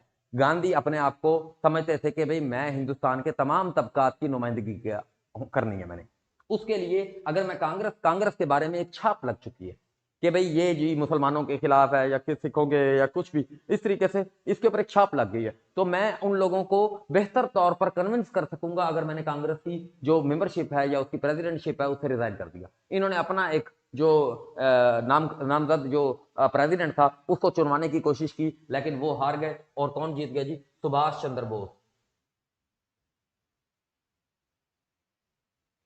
लेकिन अगेन फिर गांधी डोमिनेट किए, फिर गांधी ने जो है कर आकर अपना बंदा जो है वो कांग्रेस के अंदर ले आए, और फिर जी इस तरीके से। लेकिन 1930 में मैंने जैसा कि आपको बताया कि first and second round table conference में कायदे आजम ने शिरकत की, लेकिन उसके बाद कांग्रेस कायदे आजम जो है लंदन में रुक गए, और 1934 तक कायदे आजम जो है वो हिंदुस्तान में आए नहीं। वहां पर कुछ प्रीवी काउंसिल के मेंबर्स थे, उनके कुछ केसेस थे, उनको उन्होंने जो है वो फाइट करना शुरू कर दिया, उनका प्रोसीडिंग्स के अंदर हिस्सा बन गए, उनके वकील बन गए, और इस तरीके से पैसे कमाने के चक्कर में लग गए। लेकिन फिर अल्लामा इकबाल ने 13 खतूत लिखे इनको, और जिसके जरिए से उन्होंने कन्विंस किया कायदे आजम को कि मुसलमानों को यहाँ पर जो है नुमाइंदगी की बहुत ज्यादा जरूरत है, और आप जैसी शख्सियत का यहाँ पर होना, जो कानून को समझता है, जो आइन को समझता है, जो चीजों को समझता है, उसका बहुत ज्यादा जरूरी है। और उनकी कन्विंस की वजह से फिर कायदे आजम जो है 1934 में बिकेम परमानेंट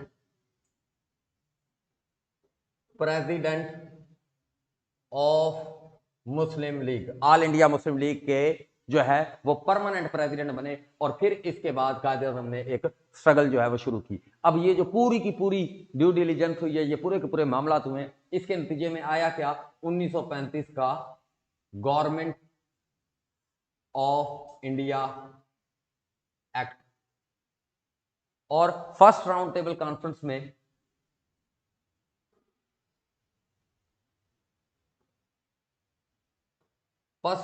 कॉन्फ्रेंस में ये डिसाइड हुआ, डिसाइडेड बर्मा एंड अदन सेपरेटेड फ्रॉम इंडियन / सब कॉन्टिनेंट एडमिनिस्ट्रेशन।